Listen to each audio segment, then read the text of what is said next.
Tere tulemast kõikidele. Eetris on vandenõude analüüs juuli 2026.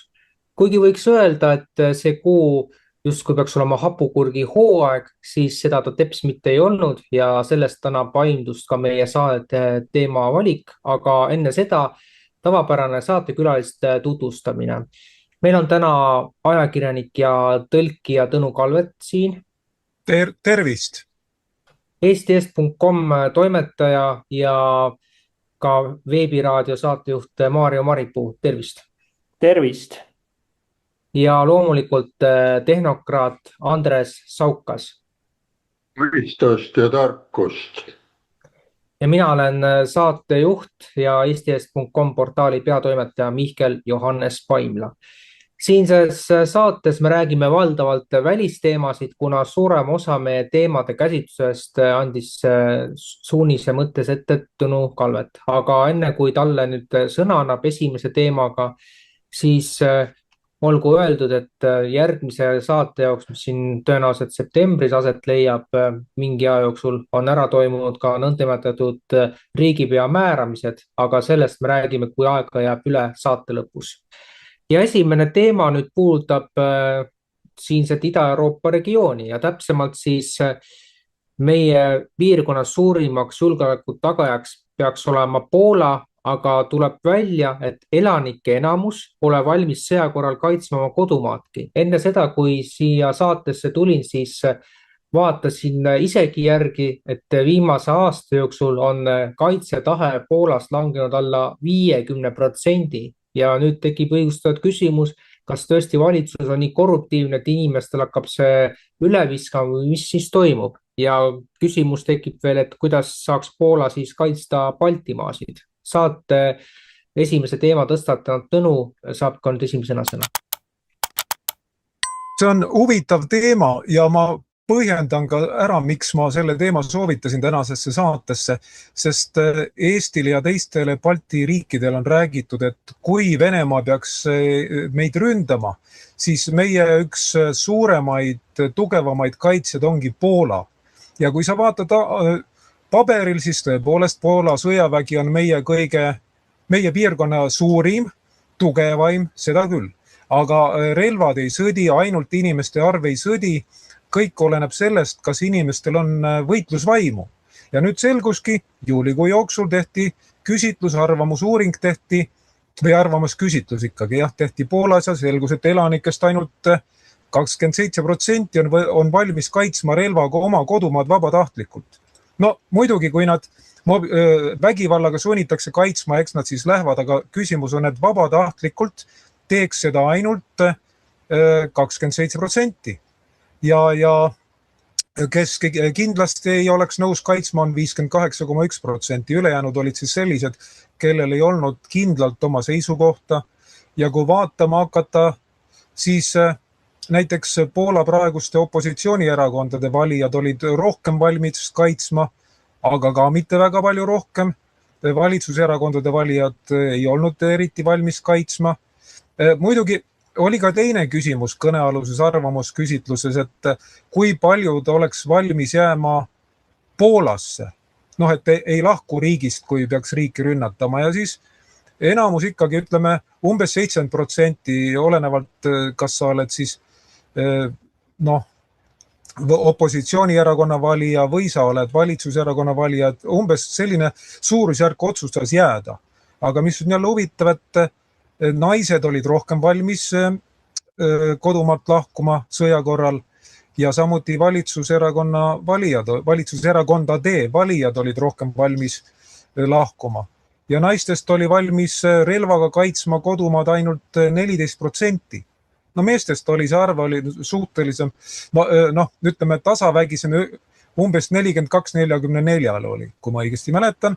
Üks hetk ma vaatan selle arvu välja, ma tegin sellest uudistekeskuse kodulehele uudise, et inimestel oleks nagu punasest puust ette ja punaseks näha, millised on meie nii-öelda suurima julgeoleku garandi sisemised hoiakud. Ja siin on öeldud, et meestest on valmis riiki vabatahtlikult relvaga kaitsma 42% küsitletutest ning ei ole valmis seda tegema 44%. Jah, see oligi nagu see põhisõnum, et kui poolakad ise pole valmis oma kodumaad kaitsma, kõigele oma suurele Vene vastasusele vaatamata, kui suur on tõenäosus, et nad tulevad appi meile. Kui on juba ette teada, et Venemaa nagu ennast väga tagasi ei hoia, kui ta poolakate vastu sõdib. Tegemist on mitmesaja aasta vanuse vihavaenuga ja seal nagu üksteist eriti ei säästeta.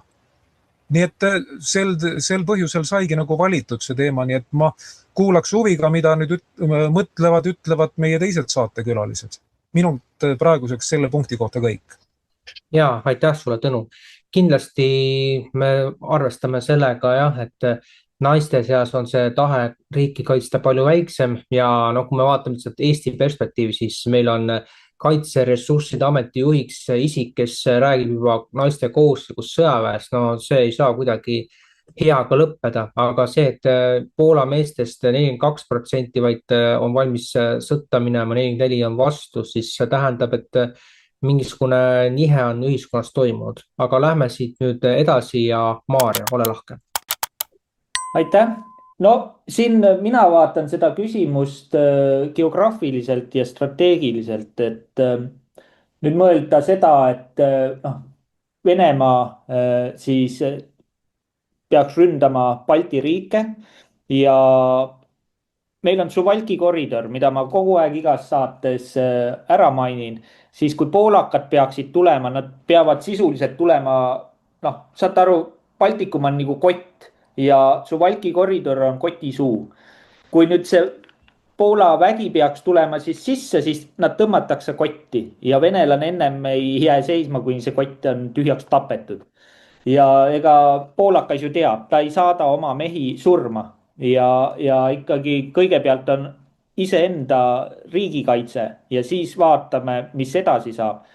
Teine asi on see, et meil on räägitud seda, et ennetavad löögid Venemaale, et võtame Venemaa nagu nii-öelda lööme tagasi nende oma enda riigis, ehk siis me peame siis nagu kõigepealt Venemaale ise kallale minema, et tekitada see nii-öelda geograafiline sügavus. Aga see oleks ju puhas enesetapp, sellepärast et venelaste väeosad on ka ju meie piiride ääres kõik pandud, ega venelased lollid ei ole ja nad arvestavad siukse stsenaariumiga, et võidakse neid ennem rünnata, kui nemad jõuavad rünnata. Ja siinkohal see olekski minu poolt nagu kõik, et mina väidan, et ei tule siia appi mitte keegi. Lihtsalt ei tulda surema lihtsalt siia. Jah, aitäh. Ja aitäh, Maarja. Kahtlemata see, et meil siin need sõjapistrikud valitsustasandil tegutsevad suuresti selle samuse brittide mahitusel, kes kureerib seda sõjalist gruppi, mis on NATO-st kui eraldiseisev, aga eks sellel kõigel on kindlasti tagajärjed olemas. Ja nüüd siis teema võtab kokku Andres. Lähme kohe kaugemale Platoni juurde ja küsime, miks poolakad peavad meid aitama. Ja teine küsimus, kas see aitamine on neile kasulik? On kaks lihtsat küsimust ja selle põhjenduseks oli Nõuka Kroonus, roodukomandör, venelane, kapten küsis ka minu käest, mis sa arvad, meil on nii palju rahvuseline sõjavägi Nõukogude Liidus, siin on usbekid, kasahhid, mongolid ja kõik koos, sina oled ainukene eestlane, et mis sa arvad, kui NATO või võõrvägi tuleb suurele Venemaale ükskõik kus kohas kallale terve suure riigi piiri pealt, kas suudame neile vastu hakata sellise äraga? Ja ma küsisin tema käest, kas pean vastama nii, nagu peab või nii, nagu ma mõtlen. Ta ütles nii, nagu peab, ma tean, aga mis sa mõtled või see, mida sa mõtled ise, siis ma lihtsalt ütlesin, mitte keegi ei tule sulle appi. Ja kõige lihtsam variant on ka vaadake, kui on ühismajas või kusagil toimub mingi pidu, suur lärm, kui paljud inimesed julgevad üldse minna teist peret segama, ja kas üldse huvi on. Ja kuna meie oleme teine riik või teine rahvus või teine aktsiaselts või osaühing, ei tule siin peale meie enda mitte keegi appi. See on minu poolt kõik. Ja suur tänu sulle, Andres, ja anname repliigi korras veel sõna Tõnule. Mulle väga meeldis, et Andres tõi sellise näite Nõukogude sõjaväest, sest Nõukogude sõjavägi oli tõeline rahvaste paabel, eri hoiakutega rahvaste esindaja. Aga miks see seostub hästi selle Poola uudisega, sest vaadake, viimastel aastatel eriti on ju korduvalt rõhutatud vajadust luua Euroopa Liidu oma sõjavägi. Aga mõelge, milline see tuleb, mis on selle ühine keel, kui erinevad on need inimesed, kes sinna kuuluvad. Ja on minu hinnangul väga tõenäoline, et korduks sama stsenaarium, nagu Andres ütles tookord Nõukogude sõjaväes oma ülemusele. Et kui läheb madinaks, siis igaüks läheb oma koju. Ja selle repliigi käin välja lihtsalt selleks, et inimesed jääks mõtlema. Üks asi on see sõjakisa, sõjapropaganda, teine asi on hoopis tegelik elu.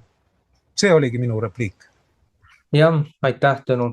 Ja loomulikult siin see on hea osundus just praeguse seadusandluse plaanimise juures, mida siin tahetakse, et võõrriikide väed saaksid kaitseorganitesse teenida. Et see viitab väga ohtlikule arengule nii meile kui ka teistele. Aga selle teemaga siis oleme ühel pool ja lähme nüüd edasi teise teemaga, mille palus, et me räägiksime siin saates Tõnu. Aga enne seda räägime sellest teemast natuke tausta mõttes.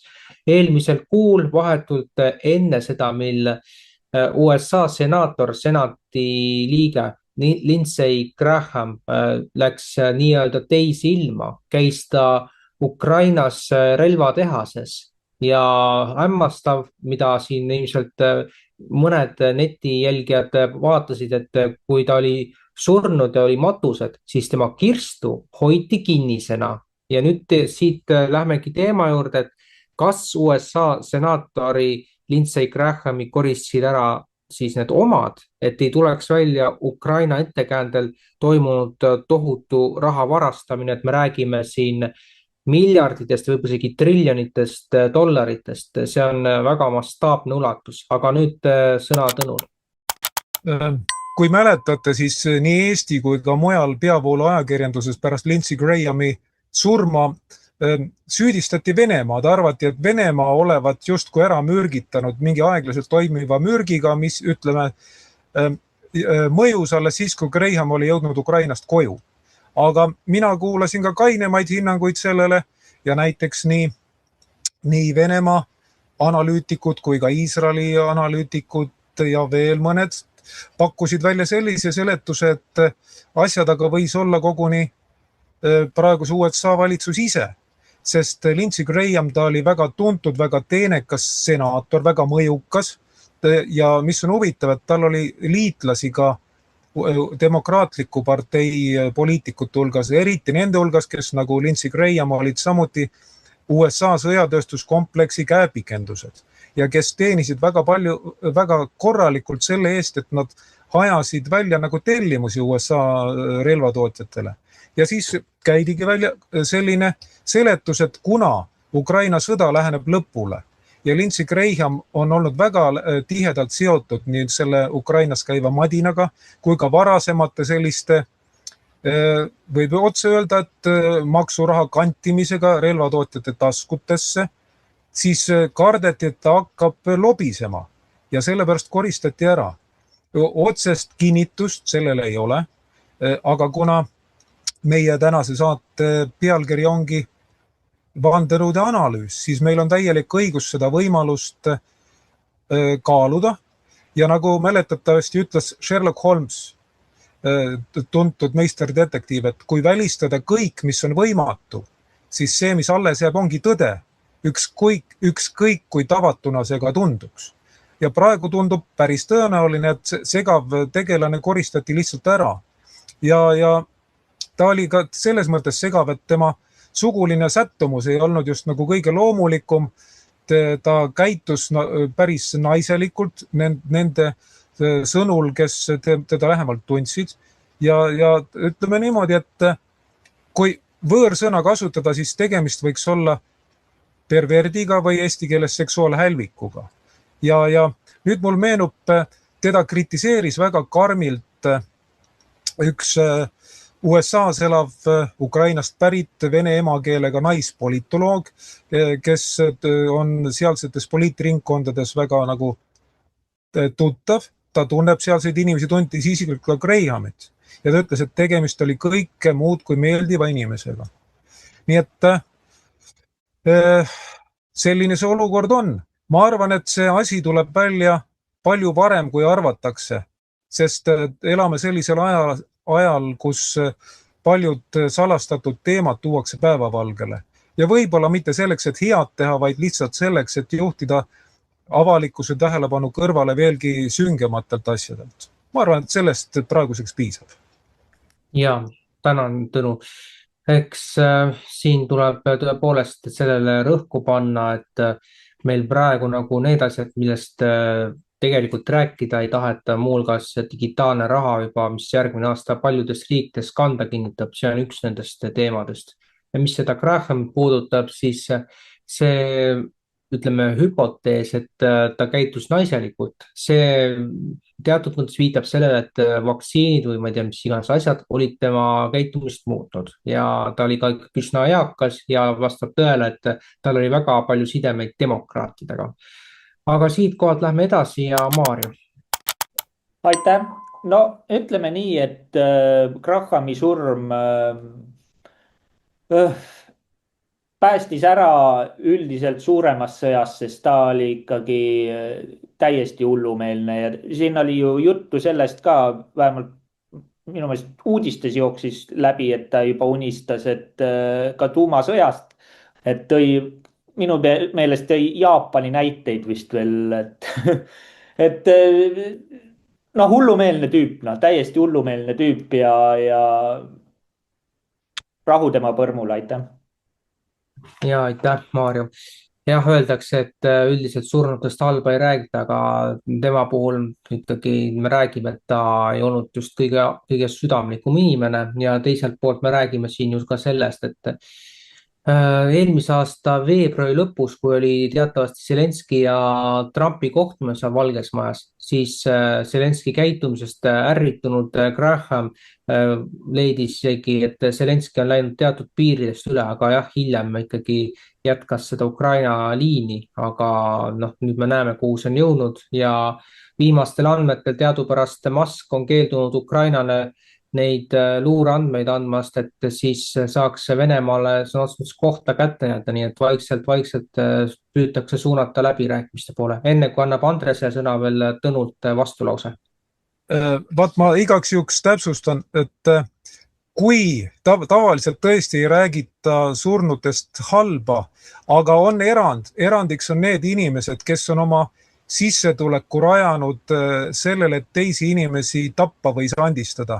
Tähendab need, kes tões ja usus teenivad sõjatööstuskompleksi. Ja ütleme, parimal juhul see raha, mis kanditakse relvaostudeks, läheb kõrvale, ütleme, maksumaksja rahast läheb tõeliselt oluliste asjade arvelt läheb ära. Aga halvemal juhul need relvad, mis on ostetud maksumaksja kanditud raha eest, need tapavad inimesi, sandistavad. Nii et on erand sõjatööstuskompleksi käepikendustele, mitte mingit lugupidamist, mitte mingit halastust. See oligi minu repliik. Aitäh. Ja, aitäh, Tõnu. Ja nüüd siis Andres, palun. Siin ei ole üldse mingisugust mõtet. Vandenõud alati muutuvad tõeseks. Te võite siin rääkida või mitte. Läheme sinna 17. eelmise aasta oktoobri revolutsiooni juurde. Seal olid 2 tegelast, olid Lenin, Trotski, siis tuli Stalin. Oleks pidanud nagu normaalne olema, kuna Trotski tegi suure hullu töö, ära tappis nii palju, aga ta pidi põgenema. Ja põgenema välismaale ja välismaalt leidi Stalin ta ikkagi üles. Nii et siin ei ole mingit vahet või olla, või oli siin Epsteini lugu need tulevad lahti ja ütleme niimoodi, ise mida sa teed, see saab sinu poole või nagu karistatud. Ja selle kohta ma ütlen veel, nii et vaadake siin kohapealsed, need, kes väga kiiresti ja igat pidi õiguvad, klähvivad, ammustada tahavad, musklit näitavad või näitavad mingid toharalihaseid või ma ei oska seda öelda, aga olge ka valvel, sellepärast, et talv on võib-olla väga kuri tuleb, energiakriis on ka juba olemas, siis nad teavad naabrid, kus te elate ja kus te olete. Nii et alati omad teavad aadressi ja Stalin ka ütles, igal probleemil on nimi ja aadress. Nii et kui olete probleemi teinud, mõelge siin koha peal, paras aeg oleks oma probleemist viga tunnistada, öelda, et ma tegin lollisti ja inimesed saavad aru. Aga kui me paneme hooga siin edasi ja oleme veel viimase, niigi oleme viimase hulgas energia ja kõigiga ja tõstame neid maksusid kogu aeg, siis arvestage, see karistusi või nagu öeldakse, see tagajärg on varsti ukse ees teil endal. Minu poolt kõik. Ja, suur tänu, Andres. Selle energiakriisi kohta, mida sa hästi välja tõid, selles suhtes me räägime sellest ka saate jooksul, aga tõepoolest gaasiga meil kriis juba ukse ees. Saksamaal on kõige suurem gaasipuudus ja Kesk-Euroopas me räägime, siin on jõgedesse vett väga väheks jäänud, aga sellest jah, saate teises pooles. Nüüd aga lähme järgmise teema juurde ja see seondub järjekordselt Lähis-Idaga ja seekord selles saades me pikka kronoloogiat ei tee, küll aga mainib ära, et Iraani ja siis USA vahel läks olukord jälle palavaks ja seda juba isegi enne jalgpalli MM-i lõppu, mis meil saate jooksul ka lühidalt käsitlemist leiab. Aga praeguseks on see vastasseis endiselt vindunud. Pakistan püüab küll läbirääkimisi vahendada ja olgu juba etteruttavalt öeldud, viimaste päevade jooksul Saudi Araabia, Türgi ja Pakistan sõlmisid kaitsekoostööleppe, mis tähendab, et püütakse Iraanis toimuvat omalt poolt mõjutada ja Euroopal on sellest suhteliselt palju ikka kaotada. Aga nüüd tuleme Tõnu interpretatsiooni juurde, mida ta saate eel saatis.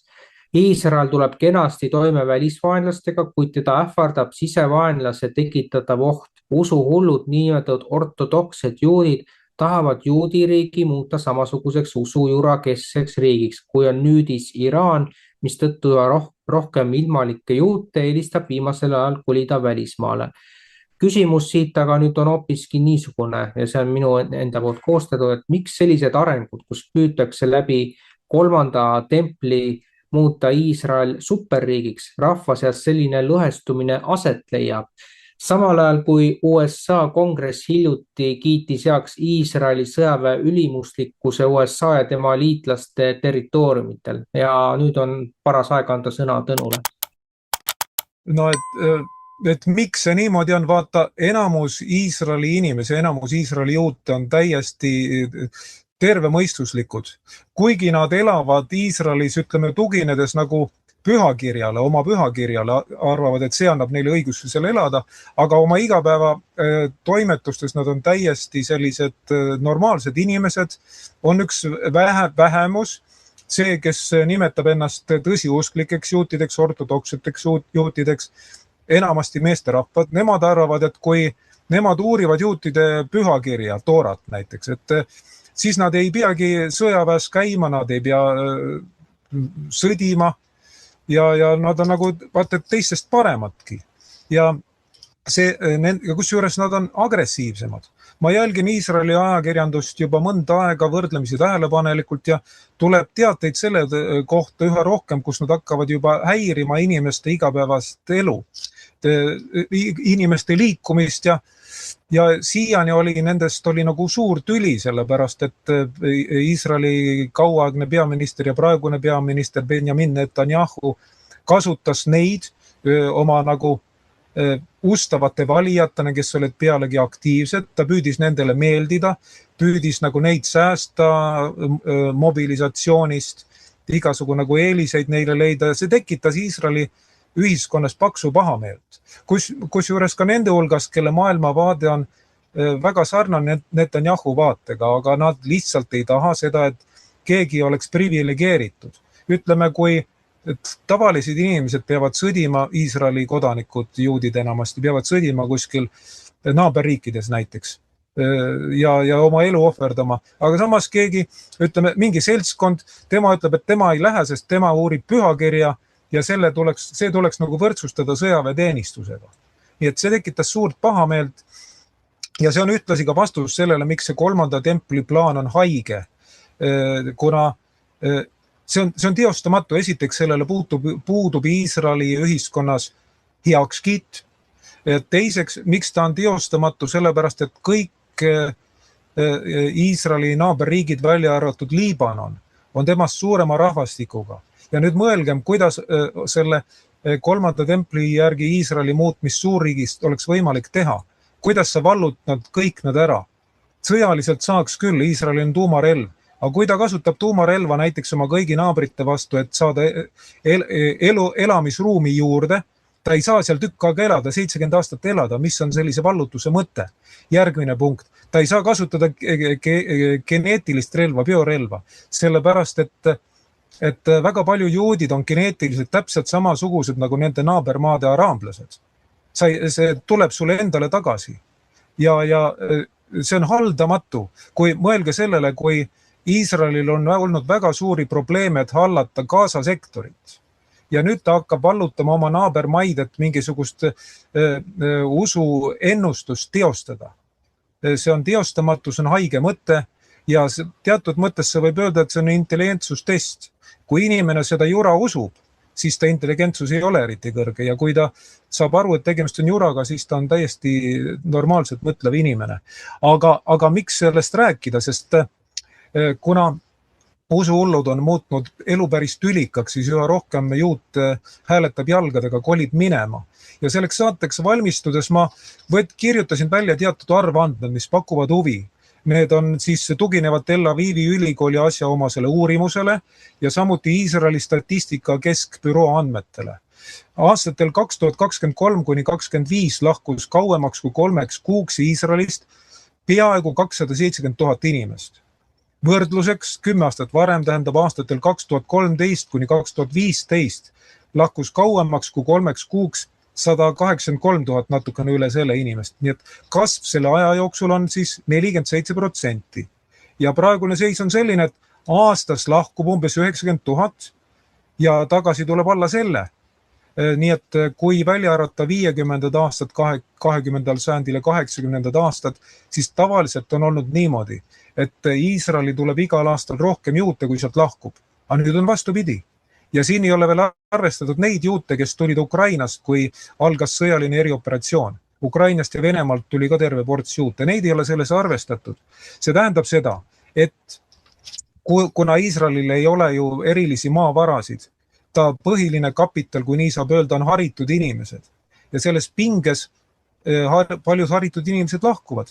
Doktorikraadiga inimesed, ütleme, kõrgharidusega inimesed, insenerid, arstid lahkuvad, tihtipeale lahkuvad koos peredega ja Iisraeli teadlased ja ka poliitikud, politoloogid on mures, et praegu see veel ei ähvarda julgeolekut, riigi toimetulekut. Aga kui sellised haritud inimesed koos perekonna ja suguvõsaga lahkuvad kauemaks või alatiseks, vaata siis on juba Iisraeli riigi pidamine hulga keerulisem ja Iisraeli riigi pidamisega ei tule toime usuhullud. Nii et, ja miks see on meie vaatajatele oluline, sest ma tean isiklikust kogemusest, et eestlaste hulgas on üsna palju sellised, kes juute ei salli. Ja nad ei suuda nagu endale selgeks teha, et kui juutide elu Iisraelis läheb hapuks, siis nad lähevad mööda maailma laiali ja tulevad muu hulgas ka Eestisse. Mina, kes ma toetan igati Iisraeli püsimist seal, kus ta on, leian, et ei ole Eestile kasulik, kui Eestist tulevad, või tähendab Iisraelist tulevad Eestisse juudid, kellel ei ole Eestiga mitte mingit seost. Välja arvatud see, et nad oskavad vene keelt ja suudavad siin lõimuda, eks ole, või tähendab ise toime tulla. Meil ei ole vaja võõrast rahvast. Kõige parem, kui võimalikult paljud juudid elaks Iisraelis. Ja sellepärast ongi ohtlik, et Iisraelis saavad nagu võimu usuhullud, nimetame neid ortodokseteks juutideks, ja et selle mõjul siis inimesed kolivad ära. See on tõsine asi ja seda tasub jälgida. Mis suunas see liigub? Kas sõja lõppedes Iraaniga tulevad inimesed rohkem tagasi? Kas usuhullud pannakse paika, et nad enam ei laiuta seal? Või puhkeb Iisraelis kodusõda? Iisraeli välisvaenlane ei suuda hävitada, aga sisevaenlane ehk need usuhullud võivad suuta või vähemalt tublisti nõrgestada, nii et see on väga tõsine teema. Aitäh, et selleks võimalus andsid, et käsitleda, Mihkel. Ja aitäh selle põhjaliku kokkuvõtte eest. Kindlasti me peame siin arvestama, et just need viimased aastad, 2023. aastast on toonud selle rände negatiivse saldo nagu, et sisseränne on väiksemaks jäänud. Nii et siit nagu on tegelikult palju õppida nii meil kui ka teistel. Aga eks lähiaeg näitab, kuhu see Iisraeli süsteemi värk meid viib, sest et oktoobris tulevad ju uued valimised ja seni ka Netanyahu ajab väga jäika joont. Aga lähme siit edasi. Maarja. Aitäh. No selles osas, et siin hakatakse teiste riikidega uusi sõjalisi leppeid tegema, kas oli Saudi Araabia, Indiaga, oli vist nii on ja.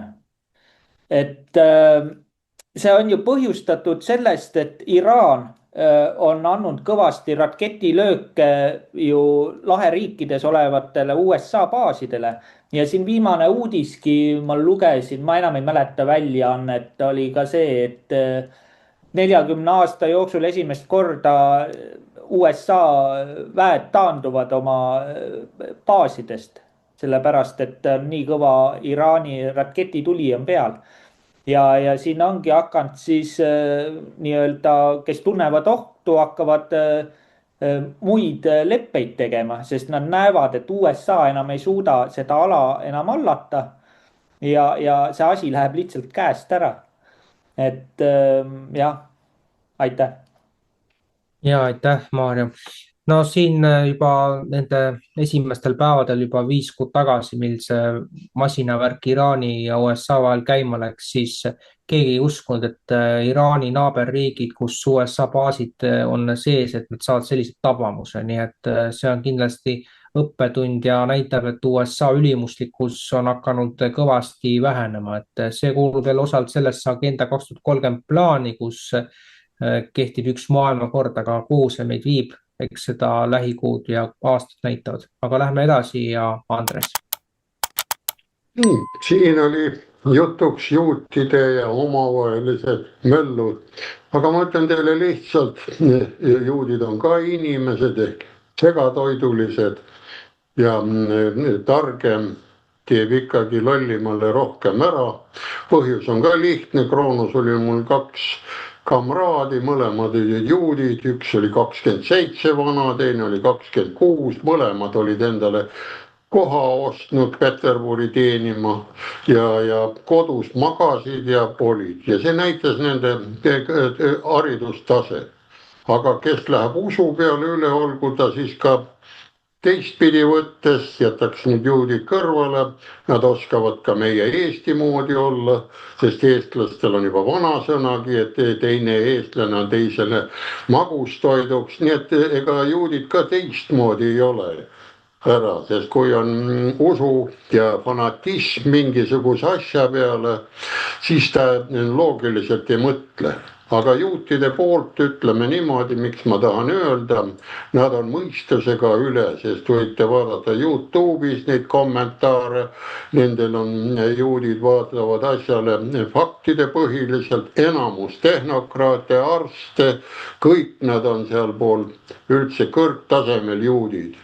Ja nendel on väga hea juhtida, meie siin ütleme COVIDi neid arste, kes ei ole nagu juudid, need ei mõtle, need alluvad käsule, aga juudil ja targal inimesel on see, ütleme nõnda nimetatud jutumärkides loll olek, et hakkab mõtlema ja vastu vaidlema ja hakkab oma argumente välja panema ja ei täida seda käsku ära.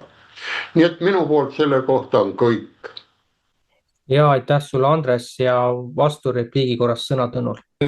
toon huvitava näite juudi mõttelaadi kohta. Umbes 10 aastat tagasi veidi rohkem oli ju Tallinnas kinos Artis üks film. See rääkis olukorrast Iisraelis, mängufilm ja NATO ühing, Eesti NATO ühing korraldas selle ühisvaatuse. Mina käisin ka ja mul on igaveseks mällu sööbinud selline koht, kus räägiti, et juudid kasvatavad sigu. Ja araablased üks rääkis teisele, minu meelest küsiti, et kuidas see võimalik on, et juutide meelest siga on ju rüve loom. Aga siis selgus, juudid olid vaadanud näpuga järgi, et mida siis pühakiri ütleb. Ja pühakiri ütles, et siga on nii rüve loom, et ta ei tohi puudutada püha maapinda. Ja siis tehti niimoodi, et kas kaubaalustele või mingitele kõrgematele kohtadele pandi need sulud või puurid, kus neid kasvatati. Ja juriidiliselt oli kõik korras, juudid said sigu kasvatada, said neid süüa. See on hea näide selle kohta, kuidas juut isegi nagu usu küsimustes lähtub tervest mõistusest. Selline repliik siis. Ja tänan Tõnu. Ja eks see on huvitav, et araablased ju üldse moslemid, nad teadupärast ju sealiha üldse ei söö, nii et see on omaette teema tõepoolest. Ja mis puudutab seda juut ja tarkust, siis loomulikult nende seas on rohkem sellist ühtehoidmist kui kas või meil siin eestlaste seas. Aga lähme siit siis nüüd edasi ja teemaks siis Euroopa ühtsus ja konkreetsemalt siis Ukraina küsimuses, mis on murenema hakanud. Nimelt päevavalgel on tulnud Euroopa suurriikide Euroopa Komisjoni salaläbirääkimised Aserbaidžaanis. Oma selgest vastuseisust Ukraina toetamisele relvaabiga praegu on teatanud näiteks Bulgaaria, Slovakkia. Oma selgest vastuseisust Ukraina kiirendatud korras võtmisele Euroopa Liitu, aga Ungari ja Poola. Ja siit nüüd küsimus, milliseid ühisjooni võiksid omada Bulgaaria, Slovakkia, Ungari ja Poola ning milleni võib riikide vastuseisse viia nii lähikuude jooksul? Tõnu. Kui sinu küsimusele vastamist alustada lõpus, siis vastuseis võib viia selleni, et see sõjahüsteeria lõpeb ja inimesed hakkavad nagu normaalselt jälle elama, sest alati lisaks sõjaparteile ehk pistrikele on ka rahupartei ehk tuvid, kes teenib oma kasumi rahuajal. Nii nagu Andres Saukasel on kombeks öelda, et rahuaja insener ehitab objekte sõjaaja insenerile. Nii et sõda saab läbi, siis algab nagu jälle suur võimalus nendele rahutuvidele, kes teenivad riikide ülesehitamiselt. Ja no ütleme, et need Ukraina naaberriigid, nad tunnevad Ukrainat väga hästi, palju paremini kui meie, kellel on võib-olla, mitte võib-olla, vaid paljudel eestlastel on täiesti kindlasti, on pettekujutelmad Ukraina rahvusliku iseloomu suhtes ja Ukraina riigi ja tegeliku olemuse suhtes. Aga näiteks poolakatel, slovakkidel ega ungarlastel seda ei ole. Ja mis Bulgaariasse puutub, siis tema praegune president Rumen Radev, ta on endine hävituslendur, endine Poola, või mitte Poola, vaid Bulgaaria õhuväe juht. Ja tema tunneb sõjandust väga hästi. Ta on öelnud, et sõjaliselt Venemaad võita Ukraina ei suuda ka lääne abiga. Järelikult see sõda tuleb võimalikult ruttu ära lõpetada. Ja kui Euroopa Liidu liikmesriikides toimuvad valimised ja üha rohkem pääsevad võimule tervemõistuslikud poliitjõud, siis lõpeb see ideoloogia põhine Ukraina toetamine ja elu läheb uuesti normaalsetesse rööbastesse. Ja sellepärast ongi oluline, et pidevalt avaldatakse uudiseid selle kohta, kuidas nii-öelda monoliitne Ukraina toetus Ukrainale Euroopas tegelikult mureneb. Üha rohkem teatatakse, kuidas jälle keegi riik ütleb, ei, me ei toeta Ukraina sõjalist toetamist. Ja kuigi sellised riigid, ütleme näiteks Bulgaaria või Slovakkia, nad lubavad oma riigi erafirmadel, kes relvi toodavad, müüa relvi Ukrainale, aga riikliku relvaabi nad ei anna. Ja kui näiteks Bulgaaria teatab, ta ei toeta, Slovakkia teatab, et ei toeta, ka Poola tasapisi teatab, et ei toeta ja Poola ja Ungari on öelnud, et selge sõnaga, et Ukrainat ei saa vastu võtta kiirkorras Euroopa Liitu. See on mõeldamatu, et võetaks vastu. Ja sama on öelnud Slovakkia ja neid riike tuleb üha juurde. Tähendab, kuigi Venemaal ei ole mitte midagi selle vastu, et Ukraina võetakse Euroopa Liitu, sest Ukraina on tõeline vaestemaja ning Euroopa Liit organisatsioonina ainult nõrgeneks sellest, kui Ukraina võetaks vastu ja hakkaks kohe saama igasugu eurotoetusi. Aga Euroopa Liidu liikmesriikidest paljud ise ei taha, et Ukraina tuleks nii-öelda vaene Euroopa mees tuleks, hakkaks lüpsma. Nii et see sinu küsimusele saab vastata niimoodi, Mihkel, et elu läheb normaalseks tagasi. Lõpeb see rumal rohepööre, mis on ideoloogiapõhine, ja lõpeb ka ideoloogiapõhine Ukraina toetamine. Muide, Ukraina toetamine ei ole ideoloogiapõhine nendele poliitikutele, kes on sõjatööstuskompleksi käepikendused. Nendele see on tõesti väga hea sissetuleku allikas. Meile nad räägivad ideoloogia juttu, aga ise lihtsalt teenivad selle pealt kasumit. Praeguseks kõik. Ja, aitäh sulle, Tõnu. No siin tõepoolest, kui siin rääkida sellest ideoloogilisest sõjatööstuse toetamisest, siis seoselt olematu käibega või siis nullkäibega ettevõtted saavad riigikaitsehankeid. No see ju lõhnab selgelt skeemide järgi ja meil siin justkui probleemi ei eksisteeriks. Aga mis puudutab seda Ukraina teemat, siis meie vasallvalitsejad, kes üks neist käis ju ka sellel arvamusfestivalil nüüd augusti alguses, mis nüüd siin oli, siis tema lubas, et jaanuari lõpuks või kuskil seal jaanuari jooksul tuleb see Ukraina ülesehitamise konverents, nii et no täielik absurdsuse tipp sõna otseses mõttes, et kellele te seda üles ehitate, kas iseendale ja siis lõpuks kaotate veel selle pealt raha. Aga jähme siit edasi ja Maarjo. Aitäh! No hea, et sa Mihkel selle välja tõid, et null firmad hakkavad meil sõjatööstust arendama ja nii-öelda saavad räiged riigipapid taha, et täiesti uskumatu, et teeme siis kõik nagu, teeme oma firma ja pakume ennast riigile, et davai, me hakkame nüüd tanke tegema, et minu küsimus on, kus on Riigikontrolli silmad, et tuleb firma, kellel ei ole mitte midagi ette näidata ja võidab nii-öelda siis riikliku siis selle enampakkumise. Et korruptsioon puhas. Aga seda, et karta nüüd, et Ukraina Euroopa Liitu vastu võetakse, ma ei taha uskuda seda, sellepärast, et Euroopa Liidus on, nagu siin eelnevaltki mainitud, on palju riike, kes ei ole sellega lihtsalt nõus. Lihtsalt ei ole. Ja pluss veel ta on ju sõjas Venemaaga. See tähendabki seda, et kui tema peaks vastu võtma Euroopa Liitu, siis saab öelda koheselt, et Venemaa on sõjas Euroopa Liiduga. Et seda ei juhtu, ma lihtsalt ei usu. Aitäh!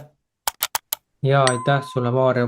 No loomulikult vaadates, mis siin nagu meil toimub, et suur osa Euroopast muudkui tegeleb sellise ässitustööga, vaatame, mis seal Kaliningradis toimub, et järjest enam tõmbavad silmust koomale läbi nende hiljutiste õppuste, mis juunikuus olid ja palju muudki, et tahaks nagu tõesti loota, et lähinädalatel hakkab midagi nagu selles osas selguma, et ei läheks asi veel suurema eskalatsioonini, aga eks aeg annab arutust. Ja nüüd siis teema võtab kokku Andres. Siin oli jutuks null käibega firmad, aga olete kindlasti kaarti mänginud.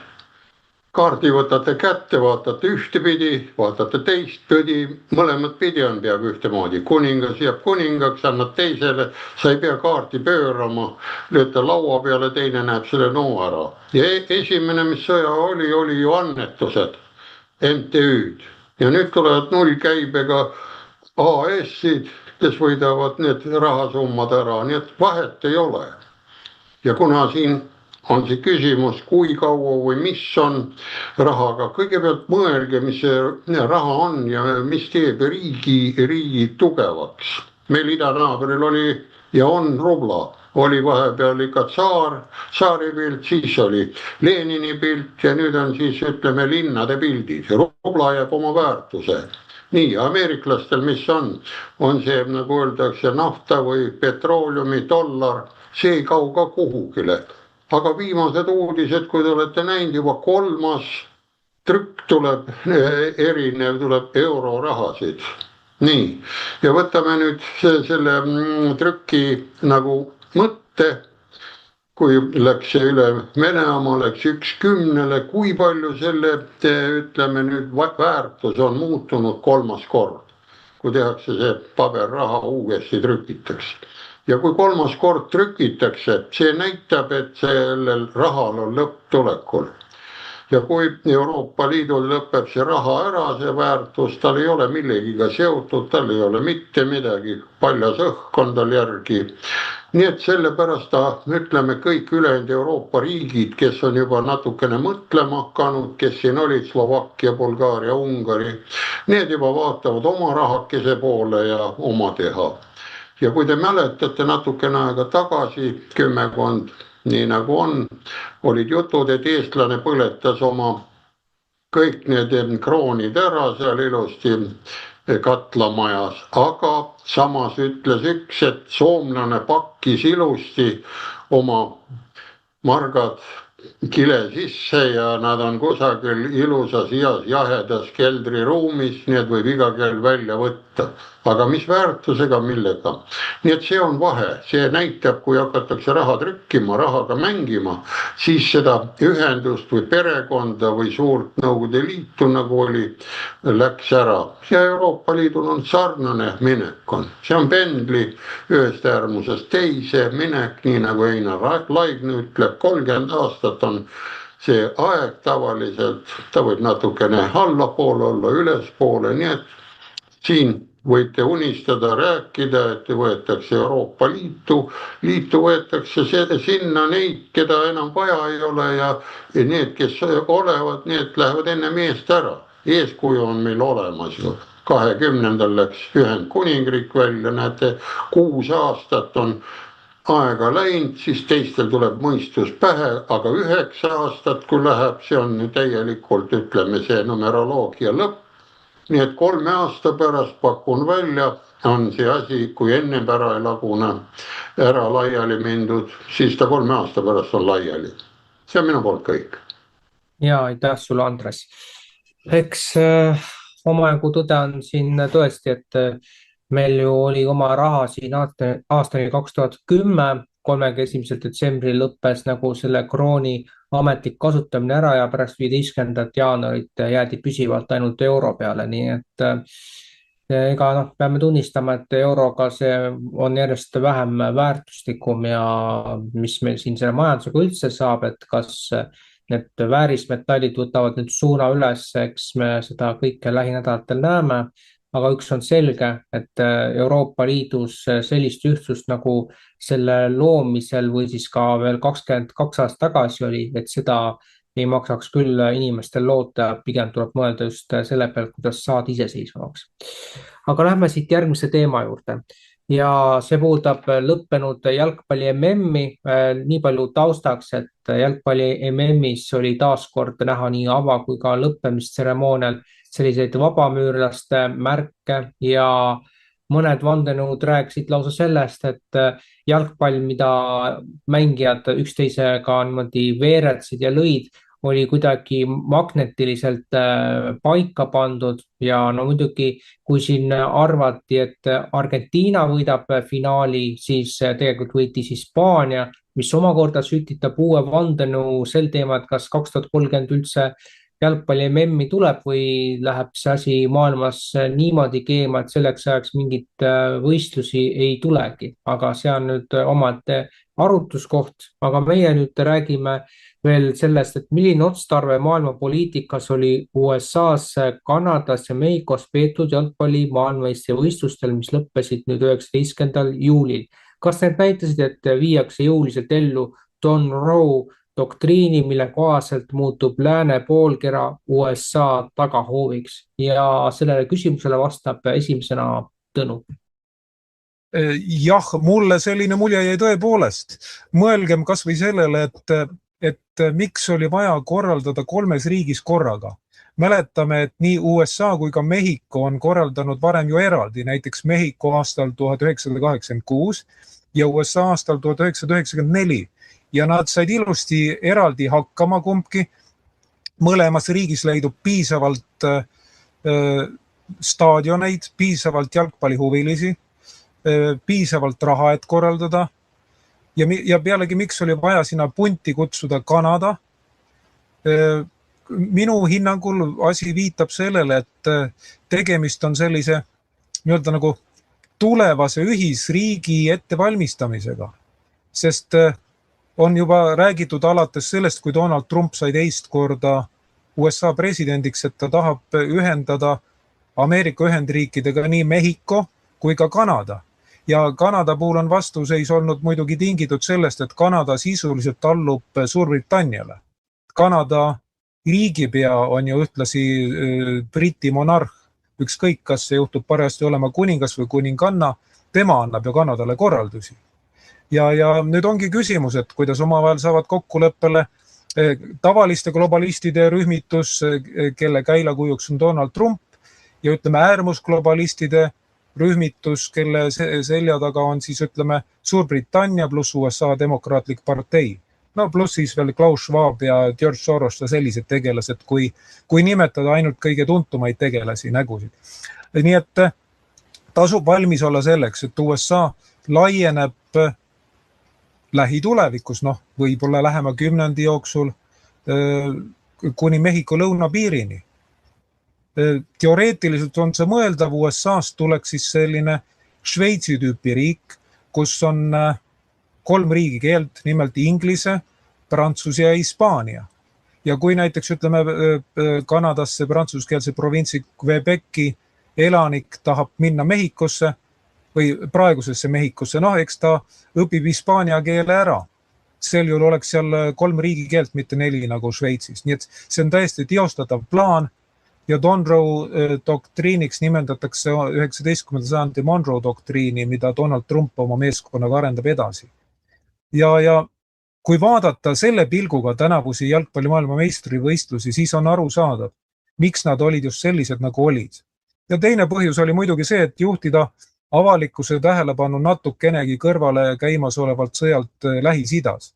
Ja kui panite tähele, siis ka sõjategevus Lähis-Idas vaibus mõnevõrra. Mitte täielikult, aga siiski vaibus jalgpalli maailma meistrivõistluste ajaks. Sest maailma meistrivõistlustel osales ka Iraani jalgpallikoondis. Algul oli juttu sellest, et teda ikkagi USA-sse ei lubata, aga ta sai oma mängud seal mängida, see majutuspaik oli küll mujal, aga siiski sai mängida, nii et päris nagu poliitiliseks asja jaetud. Ja lõpetuseks veel selline asi, mis näitas, kui palju on maailmas levinud lollus ja pisik. Vähemalt 30 või 23 miljonit inimest üle maailma kogus andis oma allkirja petitsioonile ehk siis eesti keeles palvekirjale, et Argentiina koondis eemaldataks maailma meistrivõistlustelt, kuna nende hinnangul Argentiina koondist nagu upitatakse vägisi maailma meistriks. Nii et ma kirjutasin sellest uudistekeskusse eraldi artikli, ma ei tea, minu arvamus inimkonnast pärast seda halvenes tunduvalt, aga õnneks või kahjuks Argentiina siiski ei võitnud maailmameistri tiitlit, muidu mine tea, kui palju järgmine kord neid totratele petitsioonide allkirjade andjaid on. Totraks muudab selle asja see, ja seda on öelnud varem korduvalt ka Andres Saukas, et tegemist on palvekirjaga. See tähendab, et palve võib täita, aga seda ei pea täitma. Nii et sa võid korjata sinna kas või miljard või 2 miljardit või ma ei tea mitu miljardit allkirja. See on sama, kui sa korrutaks 5 miljardiga näiteks nulli. Ükskõik kui suure arvuga sa nulli korrutad, tulemus on ikka 0. Praeguseks kõik sel teemal. Jaa, aitäh sulle, Tõnu. Mis puudutab Argentiinat, siis siin mitmed kommentaatorid mainisid tagantjärgi ka veel, et see, kuidas nad seal tegelesid kohati ebavõrdse võitlusega, et sisuliselt nemad olid nagu eelisseisundis, siis see nagu tekitas kahtlused, kuidas ta nii kaugele üldse jõudis, aga nagu nägime, Hispaania napilt suutis lisaajal oma rolli maksma panna ja juhtus siis hoopiski teistmoodi, kuigi ta oleks pidanud võitma 4 aastat hiljem. Aga mis puudutab seda globaalset poliitikat, siis eks see ole samm USA poolt, ütleme siis superriigi tekkel ja siin on räägitud ka uuest maailmakorrast jällegi, et 10 sellist suurt riiki või sellist ühendust jäävad tulevikus kestma ja sellised suveräänsed riigid tahetakse üldse ära kaotada. Aga kuhu sellega jõutakse, eks aeg näitab. Lähme aga nüüd edasi ja Maarjo. Aitäh! No nii palju ma saate kuulajatele ja vaatajatele ütlen täpsustuseks, et mina jalgpalli ei vaata, pole sellest mängust eriti kunagi vaimustuses olnud. Et karitüüpe ajavad palli mööda suurt platsi taga ja peale siis tulemuse saamist siis pekstakse linn segamini huligaanide poolt, et noh, ei näita nagu eriti nutikat tegevust. Aga siinkohal, mis puutub USA nagu hiigel USA tekkele, siis mina nii optimistlik ei oleks nagu Tõnu on, et see nii libedalt läheb, eriti kui Tõnu tõi ka välja neid kaalukausil on ka vastaspool, et täiesti võimalik, et võib minna ka sõjaliseks konfliktiks USA ja Kanada vahel tänu sellele. Aga noh, eks seda näitavad protsessid ja aeg, aga noh, eks näha ole. Võib-olla nad saavad nii ja kokkuleppele aga noh, ütleme nii, et kui Kanada jääb globalistide teise vastasleeri, noh, äärmusglobalistid, et ka nendega nalja ei ole, et saame uue pandeemia või mis tulemus sealt tuleb, et aitäh. Ja aitäh sulle, Maarjo. No mis puudutab jah, et siin tõid veel selle pandeemia välja, et väidetavalt, noh, see on nüüd vandenõu, me ei saa seda praegu kinnitada, aga väidetavalt 2029 plaanitakse uut pandeemiat, mis levivad siis õhu kaudu ja mis selle vastu aitab, eks noh, ma arvan, et kunagi me kuuleme sellest niikuinii. Aga selle Kanada koha pealt Tõnu tõi eelnevalt välja, et seda kontrollib Briti monarh ja antud juhul siis niinimetatud kuningas Charles kontrollib Kanadat, mis tähendab, et kui USA tahab Kanadat kontrollida, siis ta astub otsesse vastasseisu ju ka brittidega. Nii et sellest kujuneb üsna tõsine võitlus, nagu Maarjo siin osundas. Aga anname veel repliigi juures sõna Tõnule. Kui vaadata, kumba on USA nagu jõupositsioonilt lihtsam alla neelata, siis kindlasti Mehhikot, mitte Kanadat, sest Mehhiko selja taga nii võimsat jõudu ei ole, kui on Kanada selja taga.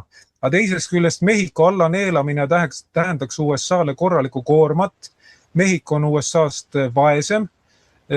Suurem osa inimesi võib-olla seal ei viitsi inglise keelt korralikult ära õppida, kuidas sa neid lõimid. Ja teine asi või kolmas asi juba on see, et seal käib ikka vägev narkoäri. Ja kuigi on teada, et USA salateenistused on sellega seotud, sa võid anda salateenistusele käsu, et nad enam ei ajaks narkoäri. Aga kuidas sa annad sellise käsu kõigile nendele võrgustikele, mis on seal välja töötatud? Nii et jah, paberil on nagu lihtsam USA-le alla neelata Mehhiko, aga tegelikult see võib olla hulga tülikam, kui saada nõusolek Kanadalt või Suurbritannialt, et Kanada liituks. Sest Kanada liitmine poliitilise tahte olemasolu korral on täiesti teostatav. Ainukene asi, et seda poliitilist tahet ei ole ja tundub, et ka ei tule, sest Suurbritannia ei taha oma nagu mõju kaotada Põhja-Ameerikas. Nii et jah, selline repliik praegu. Ja, aitäh Tõnu. Ja nüüd siis Andres. Nii, jälle küsime, miks ja kellele see kasulik on. Trump on suur ärimees. Ei vaidle te minuga. Ja Kanada ja Mehhiko ja terve see Ameerika pool ega ei pea ära võtma jõu. Nagu alati me siin ootame, et keegi tuleks nuiaga paneks pähe, aga pakkuda seal äritegevust Kanada suurfirmale teisele. Ja võt aktsiaseltsid, osaühingud, kui neil on võrdsed võimalused 50 või 51, siis ei lagune süsteem ära, aga kui on ühel 5% ja teisel 95%, siis ei ole ju enam firmade koostööga midagi. Ja kuna ameeriklasel on 50 osariiki, siis võib ka need osariikideks panna, aga nad ei pea olema Ameerika all, vaid on föderaalriigid, föderaalosariigid, kuidas ise tahetakse, kõik on võimalik. Ja seda Ameerika või Inglise kuningas arvestab väga hästi, kui seal pool on kõik asjad äriliselt paigas, mitte ei ole niisama, et keegi ütleb, kõva mees, miljardär midagi ja nii edasi, nii edasi. Ja sealt ma arvan, niimoodi see värk tuleb, sest tuletage meelde natukene ka Gröönimaad, need laused, liigutused tulevad. Ja teine asi, mis ma tahan rääkida või lisada juurde inimesed, vaadake World Nuclear Newsi, seal on ka kõik need ära, ta on tuumariik, on Kanada, tuumariik kandud tehakse, seal on ka need ära firmad, siis tuumafirma Westinghouse, nad töötavad kõik juba niisama seal energeetikaga koos.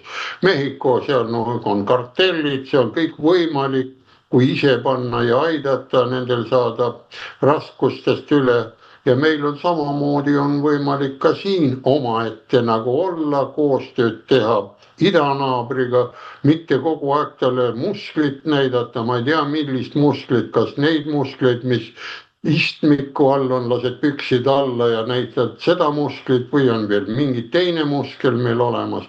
Nii et me diplomaatia, äri ja kõik olemas, sest alati ega me ei saa ära, aga kui me suudame selgitada enda vajalikkust ja oma koostööd ja see nurk on rahulik, toome veel ühe korra näitele, mis Navarovskisse, seal on ju enamus, kõik on Hiina territoorium juba, nad rendivad seal maad välja. Nii et elu käib sealpool ka samamoodi, kuigi nimi on see nagu aktsiaselts Suur-Venemaa, aga kui on juba see Amuri kant, kõik on Hiina oma juba nii vaikselt, on ta siis päris aktsiaselts või mis ta on? Minu poolt kõik. Aitäh sulle, Andres. Ja siin vastabki tõele, et kui on ühel palju suurem osalus, et siin summaks tuleb üle 100%, siis see ei ole enam firma, vaid see on juba mingisugune täielik košmaar sõna otseses mõttes. Ja loomulikult, eks me näeme ju, kuidas ühel on rohkem õigusi kui teisel ja teine siis püüab kuidagi hambaid näidata, aga ega seda lõpmatuseni ka teha ei saa.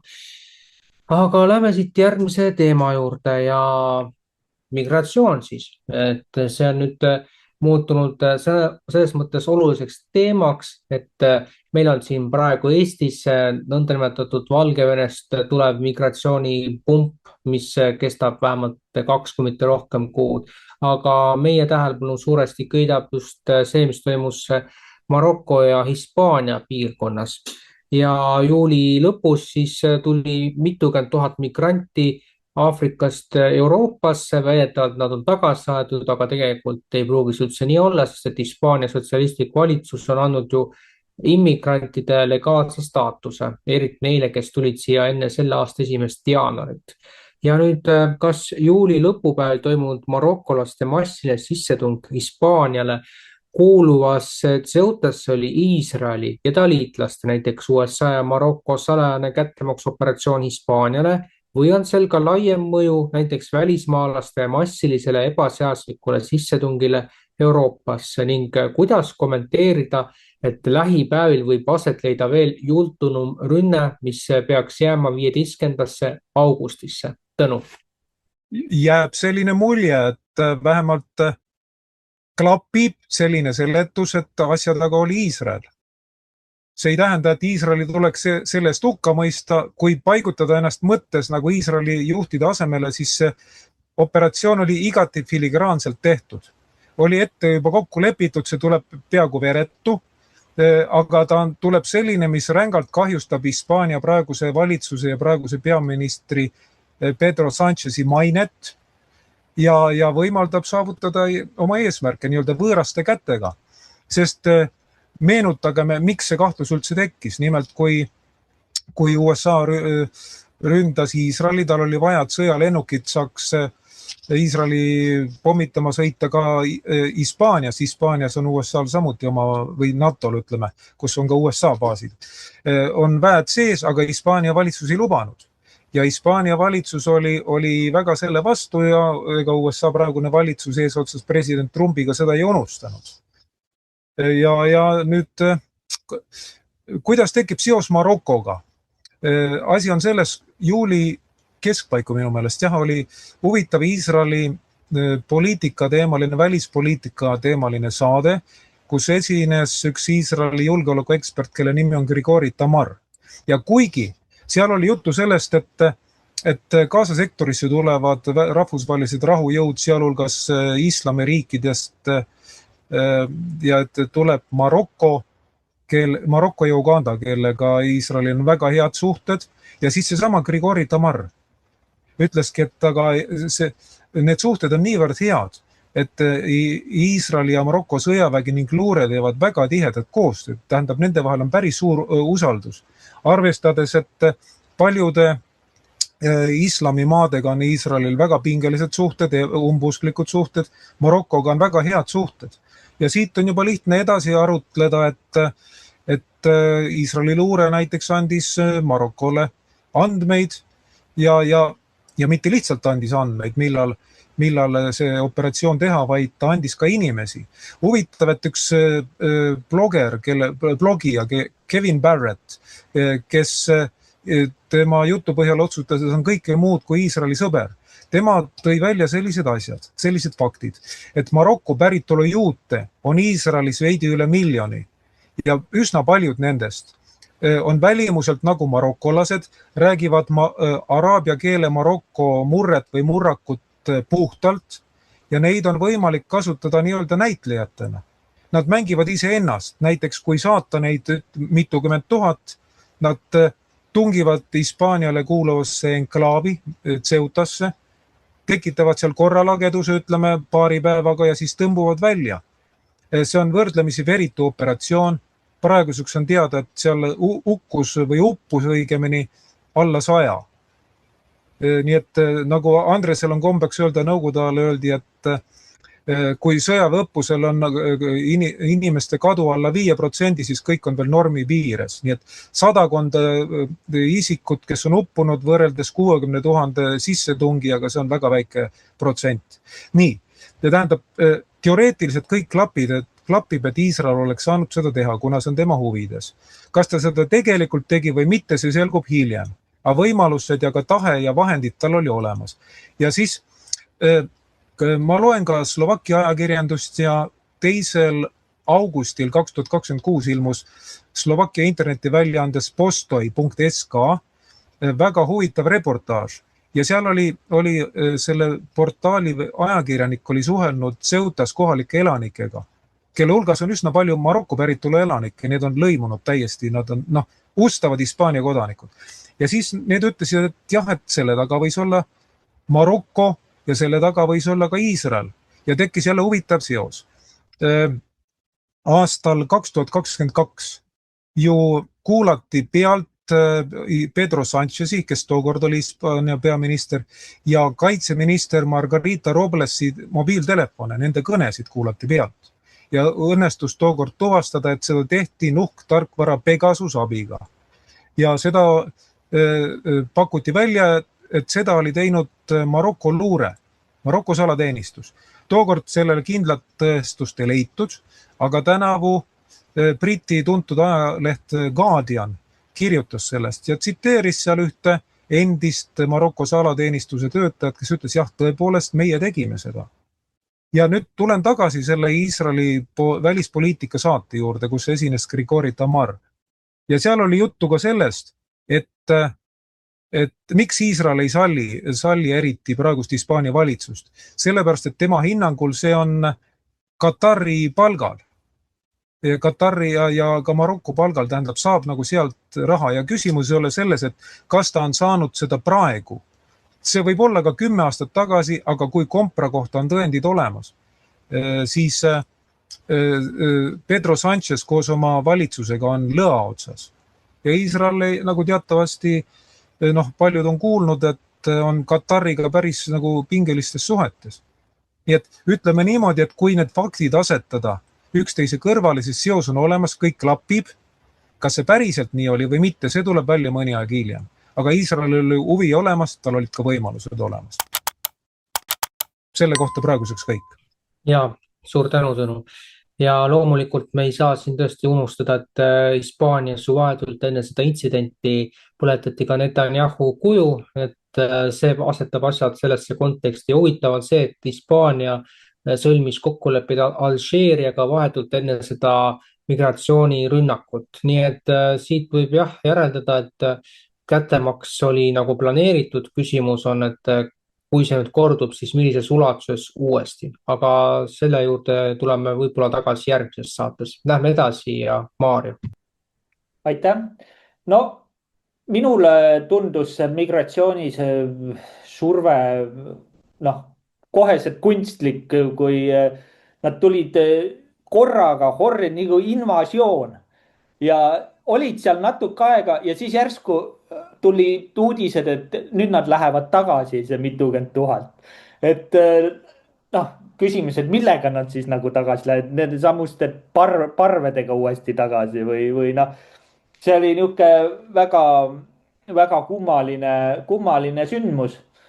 Aga mis sõnumi ta tegelikult andis kogu Euroopa üldsusele ja ka Eestile, siis Eesti sotsiaalmeedia läks ju kohe kihama ja hakkasid erinevad meemid tulema siis meie piiri peale, et huvitav küll, et kui meie peaksime niisuguse migratsiooniründe alla sattuma, mis on tegelikult väga tõenäoline, siis kuidas need igasugused draakoni hambad ja see kraav siis seda nii-öelda migratsioonitulva siin kinni peab lisaks käputäie siis piirivalvuritele.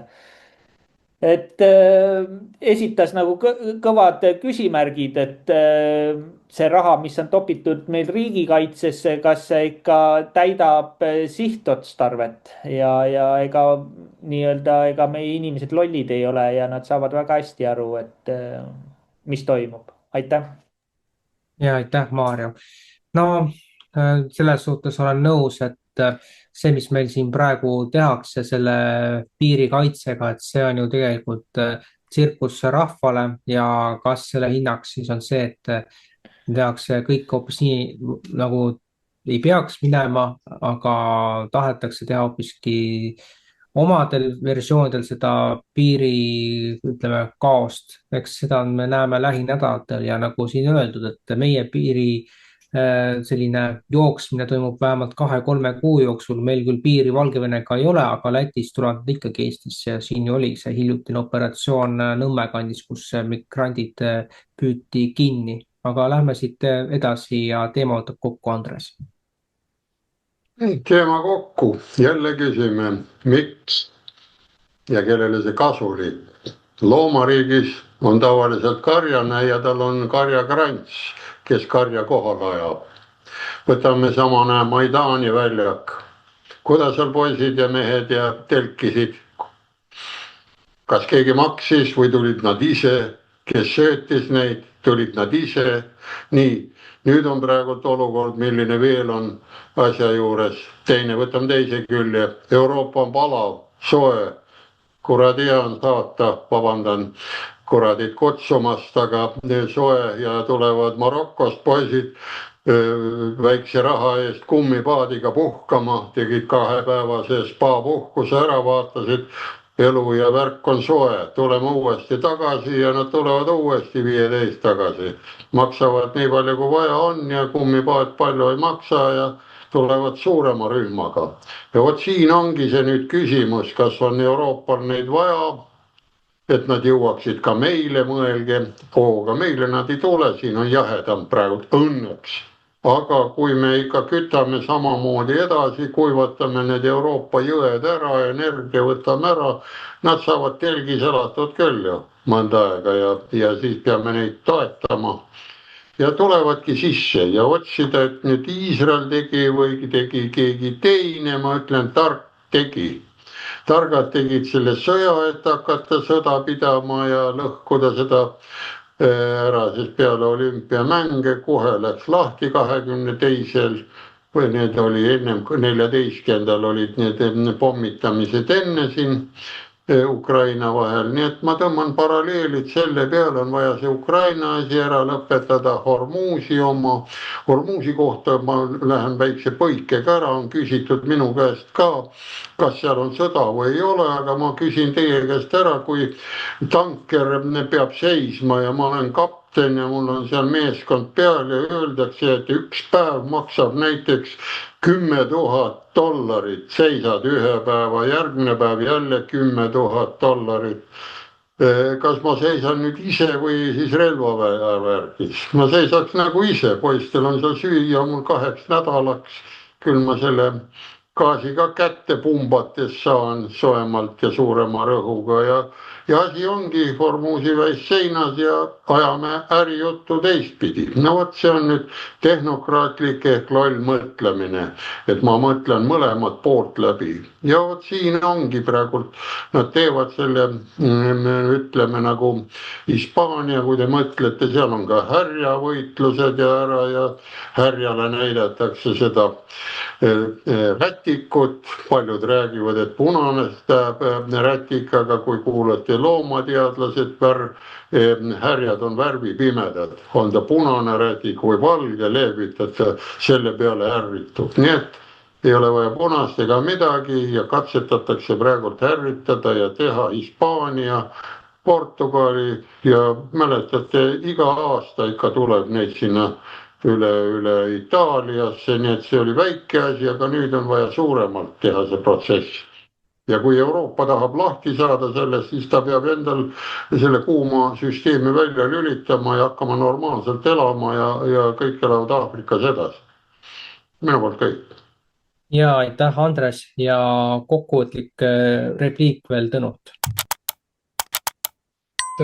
Kuigi, ütleme, juuli lõpupäevil Ceutas toimunud sissetung oli ebameeldiv, aga ta oli samas väga vajalik, sest paljud teadvustasid tänu sellele, kui ohtlik on massiline sisseränne Euroopasse ja isegi peavoolupoliitikud olid sunnitud sellega tegelema. Ja nüüd on suurem tõenäosus, et sellele tõmmatakse pidurit. Saadakse aru, et sellised rahvahulgad, nad on Euroopale koormaks, me ei suuda neid ära seedida, me ei suuda neid rakendada, sest paljud neist on kohanemisvõimetus. Nii et nagu öeldakse, et pole halba ilma heata ja selles mõttes võib öelda, et kui tegemist oli operatsiooniga, selle Ceuta hõivamise puhul, siis oli tegemist väga geniaalse, väga hästi läbimõeldud operatsiooniga. Ja minu kiitus nendele, kes selle operatsiooni läbi mõtlesid. Siiani asi sujub hästi, sujub nagu stsenaariumi kohaselt. Jah, aitäh, Tõnu. No igal juhul, eks nagu siin Andres viitas, et juudid on targad ja eks neil ole ka mõtteainest, et kuidas edasi siin talitada, aga eks see praegune olukord ju viitas ka, et meil on teatud riike, kus sisepiiride kontrollimist üldse arutusele ei võeta, aga ometigi Itaalia oli kohe üsna verine selles olukorras, kus ta nõudis, et Hispaania tuleks Schengenist välja heita, nii et siin ikka asi läheb järjest põnevamaks sõna otseses mõttes. Aga nüüd siis lähme järgmise teema juurde ja see on ka viimane teema, millest Tõnu palvel pikemalt räägime.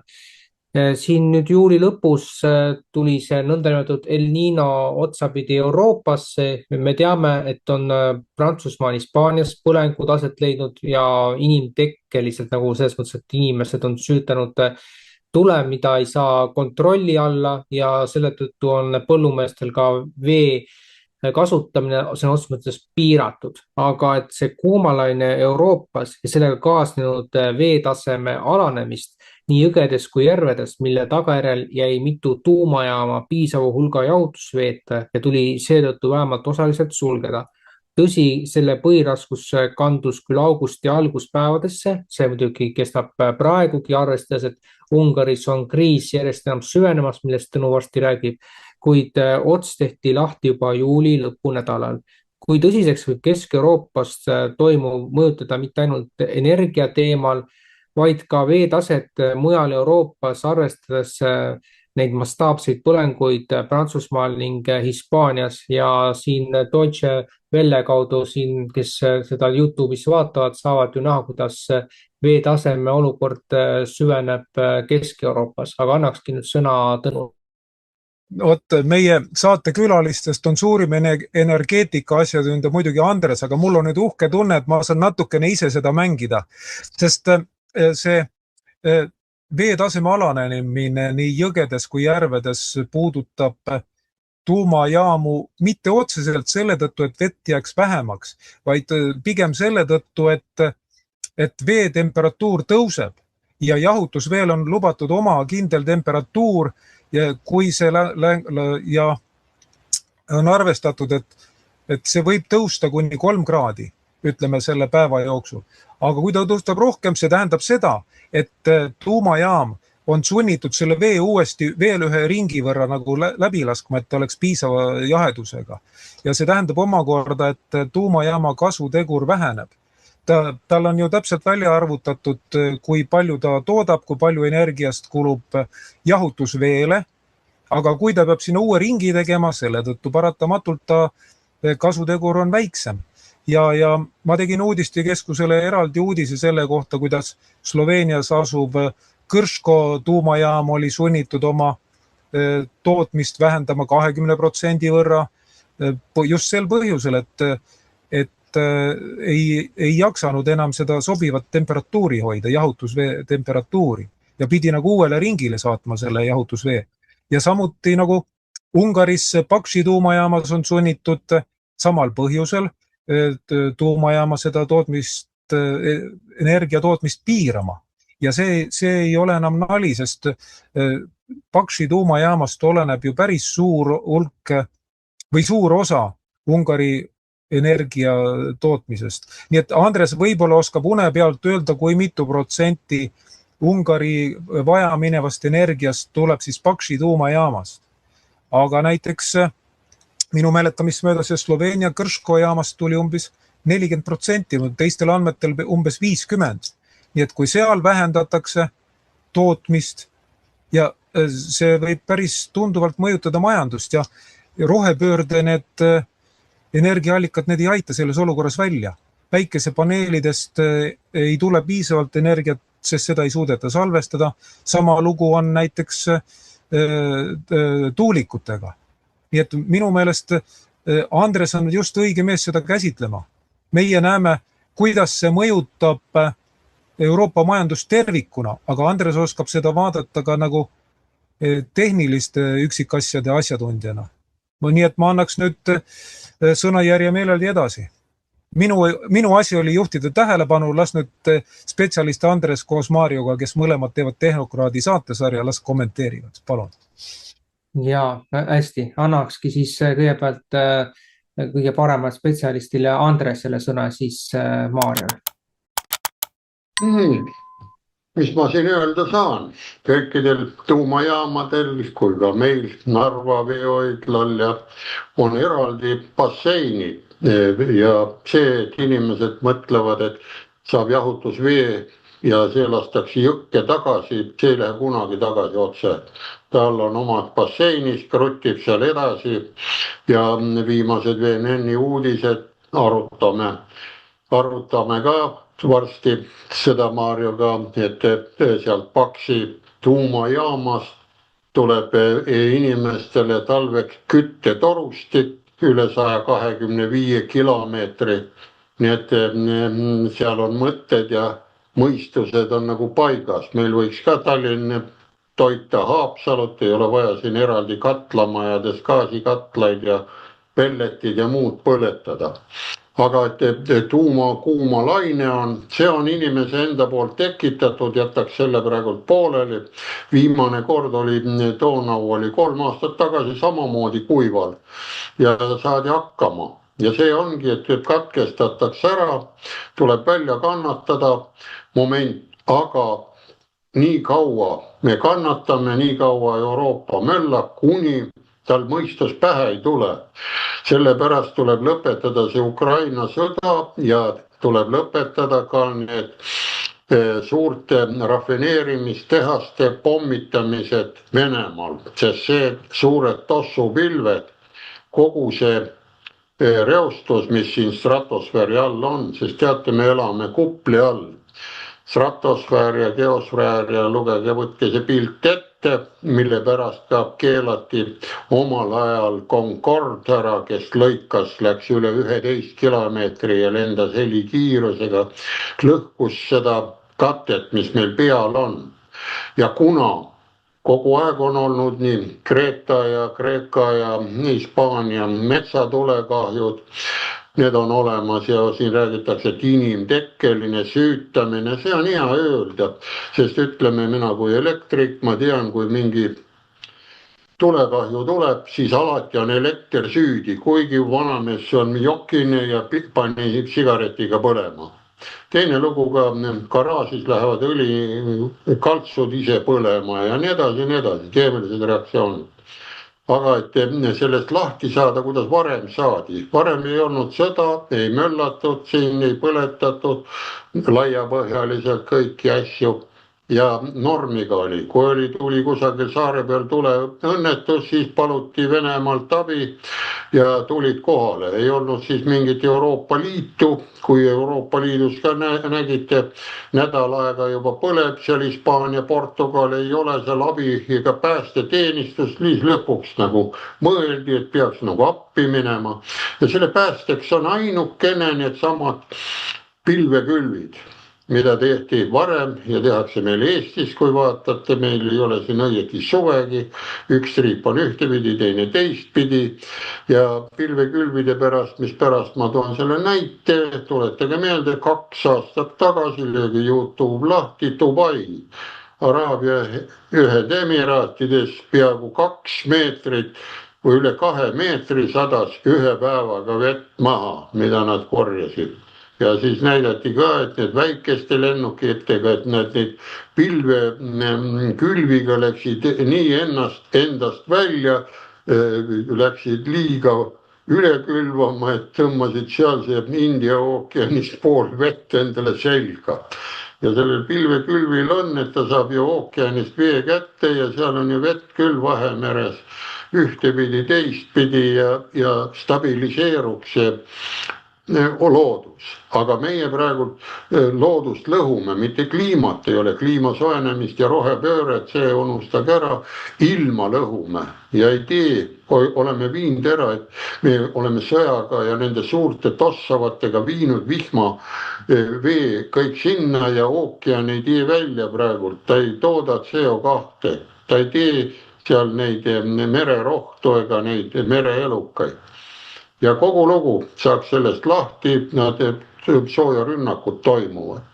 Ja kuna nad nüüd on ise teinud need rohepöörajad ja selle kuivenduse protsessi, tuleb nüüd välja kannatada, sest ega see vannid ja need basseinid, mis juures on, need on oma vett täis, ta peab kinni panema ja seal basseinis ei saa vett ära keeta.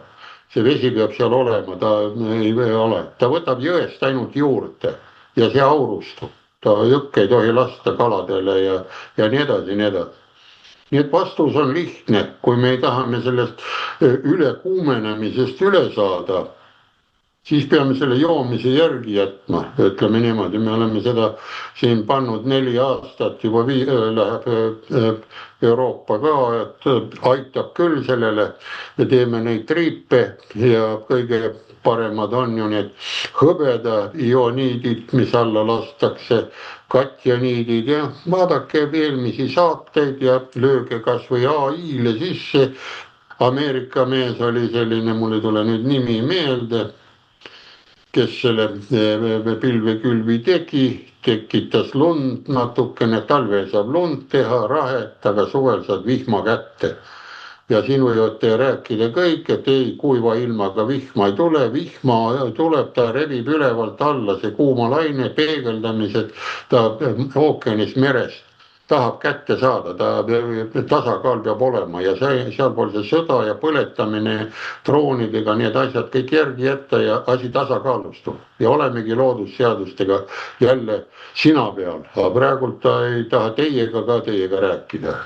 Need minu poolt kõik, kui on vaja veel siis lisada, need see sõda ja see liigne pommitamine, idanaabri neid tossupilvi tehakse, on olemas, sest vaadake, teisel pool tossu ei ole, kusagil sõda ei ole, seal vihma ja kõik on paigas, Hormuzi väinas ja igal pool, seal ei ole, seal tekib mõned põrakad ära, aga siin kuuled, oi, üks põleb, üks tehas, teine põleb, bensiinijaam ei ole ja rafineerimistehastega nullis ja protsendid ära, aga protsentide kohta on jah 40% vähemalt, ütleme, on Ungari ära ja ta teeb need asjad valmis ja kui saab valmis, siis ta hakkab ju Euroopas täitsa kamandama ja uued uudised on, et Saksamaa ju teeb juba Tvelliga koostööd, et uuesti tuumajaamad käima panna, nii et vaadake VNN-i värskeid uudiseid ja saade, kui tuleb nüüd Tehnokraat varsti või tuleb või oli juba ära, ma ei oska öelda.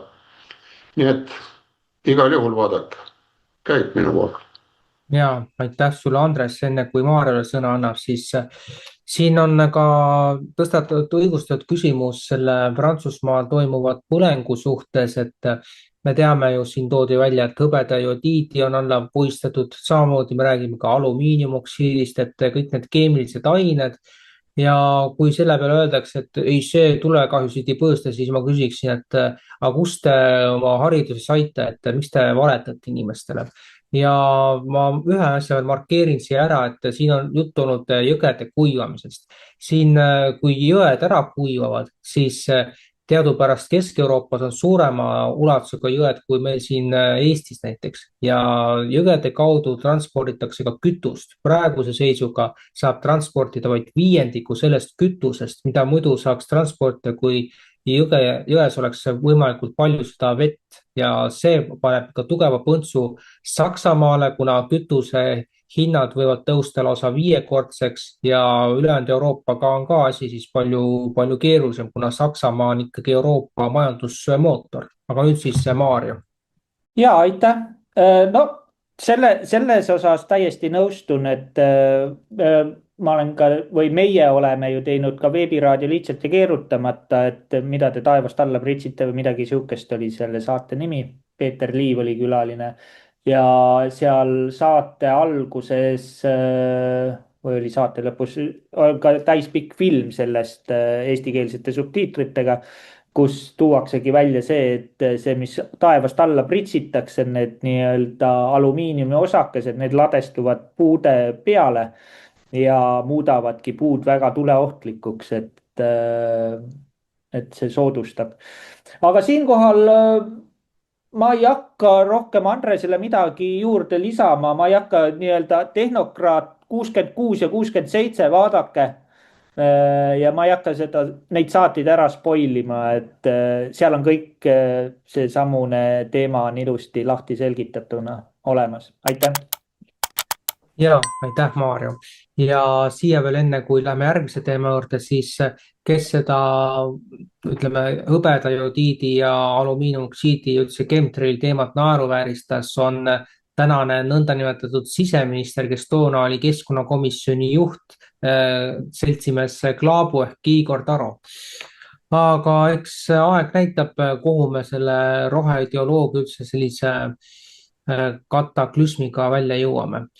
Nüüd aga siis järgmine teema ja see on üks viimaseid teemasid, mida me pikemalt käsitleme, et meil on veel saates üks teema varuks, aga räägime sellisest tegelasest nagu Anthony Fauci. Teadupärast tema oli see tegelane, kes Donald Trumpi ajal oli NIAID juht ja tegeles siis koroonapoliitikaga ja kehtestati need maskinõuded ja siis veel süstimisnõuded, et kogu see jaburdus ja see jätkus ju ka veel Joe Bideni ajal ja teadupärast Joe Bideni autopastakas andis vahetult Trumpi seda ametisse astumist allkirja. Nii et selles suhtes, et teda on kaitse all, ehk siis immuunne nende süüdistuste vastu, aga see ei aita osariikide suhtes. Ent nüüd räägime teemast lähemalt. Fauci dokumenteeris, et juhtivad viroloogid olid teda juba jaanuari lõpus siis 2020 hoiatanud, et viiruse furiini lõhustumiskohta on raske loodusliku päritoluga ühildada. Mitmed teadlased pidasid kunstlikku muutmist või laboriõnnetust tõsiseks võimaluseks. Fauci ise korraldas kohe täiendavaid ekspertide kohtumisi ja algatas samaaegselt nii teaduslikke kui ka julgeolekualaseid uurimisi. Avalikult kujutati laborihüpoteesi aga hiljem aastaid alusetu või vandenõuteooriana. Sisemiste arutelude ja hilisema avaliku suhtluse vaheline lahknevus on dokumentide üks silma torkavamaid leide. Ehk siis me räägime siin sellest Wuhani labori teemast, et tänu sellele üldse see viirus pääses levima ja meil on praegu see PAPS-i leping arutlusel, mis annaks patogeende kasutamisõiguse neile, kel rohkem raha. Ehk siis selleks võiks olla Hiina, selleks võib olla Bill Gatesi fondid või kes iganes. aga nüüd teine pool sellest Fauci'st. Niinimetatud Washington Posti ajakirjanik Yasmin Abu Taleb on üks meediategelastest, kellega Fauci üritas oma privaatse e-posti konto kaudu suhelda, et hiilida kõrvale teabevabaduse seadusest, mis on föderaalne kuritegu ning kes juhtis nüüdseks diskrediteeritud Fauci piiglite piinamise paljastust 2021. aasta novembris. Siin vaatajatele, et piiglid on üks koera liikidest. Kõigile, kes on viimase 6 aasta sündmuste kulgu tähelepanelikult jälginud, on kibe tõde ilmselge. Praegusel administratsioonil on vähemalt 1/2 võimalust Fauci vastu kriminaalmenetluse algatamiseks, olenemata Bideni automaatse avaldusega antud kahtlasest armuandmisest. Isegi kui mööndaks, et Bideni armuandmine oli seaduslik, olenemata asjaolust, et allkiri genereeriti automaatselt ja väidetav president oli sel ajal juba vegetatiivses seisundis. Ei anna föderaalne immuniteet mingil moel puutumatust osariigi tasandil süüdistuse esitamise eest, mida taotleks iga justiitsminister, kes tõsiselt soovib õiglust jalule seada miljarditele inimestele Ameerikas ja välismaal, keda Fauci teaduse nimel sandistas ja tappis. Lähtuvalt eeltoodust, mida peaksid inimesed tegema, kui õigussüsteem ei kaitse neid koletiste eest ja kui sügaval on see korruptiivsus oma siirded ajada suutnud. Ja ühe väikese märkuse veel Eesti kontekstis, et teadupärast Tervisekassal on raha puudujääk ja nüüd tahetakse lükata probleemi lahendus järgmiste valitsuste kaela, juhul kui see üldse selliselt realiseerub. Ja Eesti Arstide Liidu poolt on kavandatud septembris eetikakonverents teemal, kuidas ravi piirata, ehk siis see on otses mõttes, kuidas siis Tervisekassa rahakotti säästa ja seda siis inimeste enda tervise arvelt. Aga lähme siit nüüd küsimusele vastuse otsimise juurde ja Tõnu. No sinu küsimus oli, et mida peaks inimesed tegema. Minu meelest sellele andis vastuse meie saate algupoole juba Andres. Tema ütles, et igal probleemil on oma nimi ja oma aadress. Ja seda tasub seostada ka Anthony Fauci'ga, sest kui USA eelmine president Joe Biden andis talle armu, siis see kehtib ainult nende tema tegude eest, mis ta tegi koroonaviiruse hüsteeria ajal. Ütleme, et teda ei saa nagu selle eest süüdi mõista, et tema suurel osalusel tapeti inimesi või sandistati inimesi. Aga mida minu andmetel ka USA praegune valitsus on teinud, ta võttis ära riikliku kaitse Anthony Fauci elamiselt. Sest ta ütles, et aga kuule vend, sa teenisid koroona ajal niivõrd palju raha, sa jaksad endale ise turvamehi palgata. Miks peab maksumaksja sinu elamist valvama? Maksa ise see kinni. See on esimene asi. Ja teine asi on see, et kui see amnestia laienes küll tema tegevusele koroonaviiruse hüsteeria tingimustes, aga see ei laiene sellele, et ta valetas USA kongressile, kui ta seal tunnistusi andis. Nii et sa ütlesid, Mihkel, väga õigesti, et USA valitsusel on vähemalt 1/2 võimalust teda ikkagi vahele võtta. Ja juriidiliselt on kõik korras ja ka ütleme, eetiliselt on kõik korras. See inimene saab oma karistuse, saavad ka need tema mahitajad, tema lähemad kaasvõitlejad, kes veel on elus. Ega nad ei pääse. Kui nad arvavad, et nad vingerdavad nagu ühe paragrahvi eest kõrvale või ühe karistuse eest kõrvale, ikka on olemas. Ja pidagem silmas ka sellist nähtust nagu üksikvõitlejad. Üksikvõitlejaid ükskõik millistes küsimustes ei ole võimalik neutraliseerida. On võimalik sokutada oma nuhid organisatsioonidesse, ka vastupannu organisatsioonidesse. On võimalik saavutada selle üle kontroll. Aga sa ei saavuta kontrolli üksikvõitlejate üle, kes on näiteks ülekohtuselt saanud väga haiget ja tahab nüüd tagasi tasuda.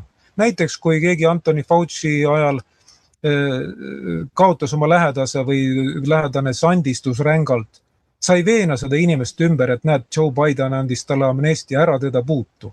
See üksikvõitleja läheb, ta tegutseb täpselt nii, nagu on kooskõlas tema südametunnistusega. Et ta tegutseb kooskõlas tavaõigusega, teeb asja ära, teeb 1-0 ära. Ja see ei kehti ainult Fauci kohta, see kehtib kõigi poliitikute ja kõigi mõjukate tegelaste kohta, kes on ülekohtuselt teinud süütutele inimestele väga palju halba, just raha nimel, oma karjääri nimel. See kehtib ka Eesti poliitikute kohta, kelle meelest tavalised inimesed on rämps. Ja kuigi on võimalik mitmesuguste võtetega lollitada masse, on võimatu lollitada ära või taltsutada üksikvõitlejaid, kes on saanud väga palju haiget, sest nende ajus on teistmoodi ärrituskolle ja seda sai nulli ära. Praeguseks minult selles küsimuses kõik. Ja, aitäh sulle, Tõnu. No eks see on ju selge, et need miljonid inimesed, kes oma lähedasest ilma on jäänud tänu sellele koroonasüstile, et need kannavad kindlasti kibedat viha selle Fauci vastu, aga omaette teema on ju seegi, et Fauci nüüd senati ülekuulamise käigus kasutas oma 105. põhiseaduslikku õigust vaikida. See jätab temast äärmiselt halva mulje ja milleni see tema käitumine viib, eks sellele peab ühiskond laiema hinnangu muidugi andma. Aga lähme siit edasi ja Maarjo. Aitäh! No ütleme niimoodi, et minu hinnangul Fauci on täiesti kahvlis. No täiesti. See, et ta sai nii-öelda kaitse peale seal Bideni käest, no see ei päästa teda, tõesti ei päästagi, sellepärast et kui ta kohtus valetas ja valetab jätkuvalt, siis ta saab valetamise eest, saab laksud sisse. Ja kui ta hakkab tõtt rääkima, siis on niimoodi, et ilmselgelt tal on oht, et ta elimineeritakse lihtsalt ära. Täpselt nagu see seksuaalkurjategija Epsteiniga läks. Ja iseenesest mulle need arengud meeldivad. Ootame nüüd, millal need arengud hakkavad Euroopasse jõudma. Ootame, millal ka meie need igasugused pandeemia ja vaktsiini kurjategijad siis vastutusele hakatakse võtma. Muidugi oli jälgida meie peavoolumeediat, siis seal hakati ju kohe kinni mätsima, et oi, et umbes Trump siis hakkab mingi vandenõude teemadega Faucit lintsima seal, et Fauci on nii tore doktor olnud, et aastakümneid on aidanud inimesi ja näed nüüd, mis taga korda saadetakse, et jube. Et noh, jälle hakkab nagu nii-öelda meelsuse kujundamine. See siis, see on põhjusega, et päästa meie kurjategijaid. Ehk siis saavadki sellele nii-öelda toetuda, et vaata, et see on nii-öelda Trumpi luul ja kättemaks ja Kennedy oma samamoodi Faucile.